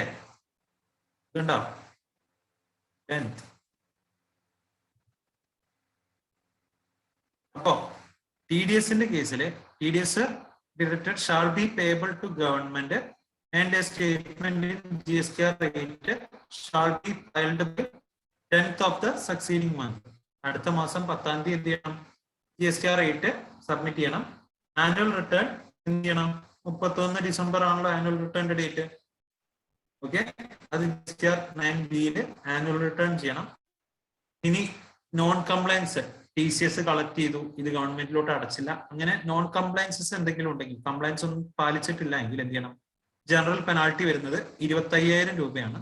ഇനി TDS അല്ലെങ്കിൽ TCS കളക്ട് ചെയ്യാത്ത കേസിൽ 10,000 രൂപ, അല്ലെങ്കിൽ TDS അല്ലെങ്കിൽ TCS എത്രയാണോ, ഏതാണോ കൂടുതൽ, 10,000 മിനിമമാണ്, ഏതാണോ കൂടുതൽ അത്രയും പെനാൾട്ടിയും കൂടെ ചുമത്താം എന്നാണ് പറയുന്നത്. അത്രയും പെനാൾട്ടി കൂടെ ചുമത്താം. ക്ലിയർ?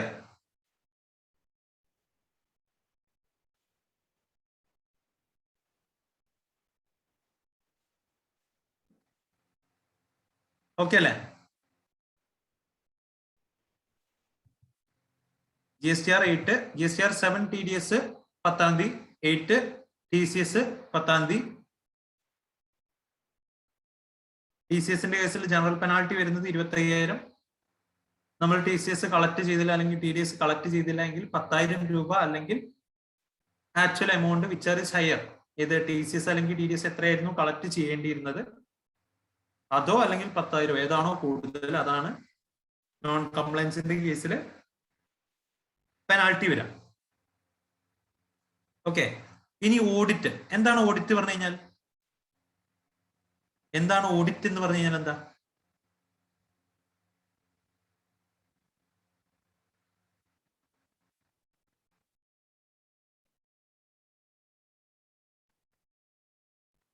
ഇതാകെ ഇത്രേ ഉള്ളൂ.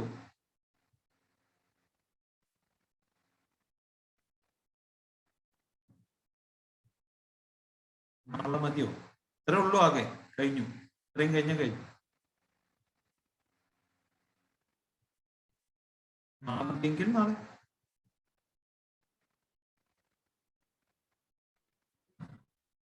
നിർത്താം.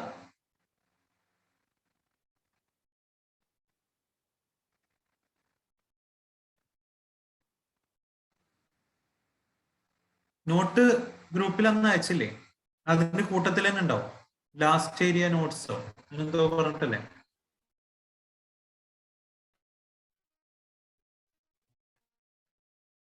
ഇല്ലേ? തിയറി നോട്ട്സ് എന്ന് പറഞ്ഞിട്ട്.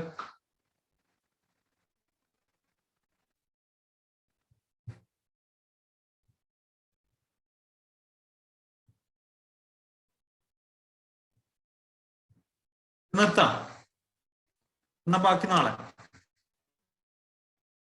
ഇപ്പൊ എടുക്കാണ്ട് നിർത്തിച്ചിട്ട് നാളെ. Okay, good night.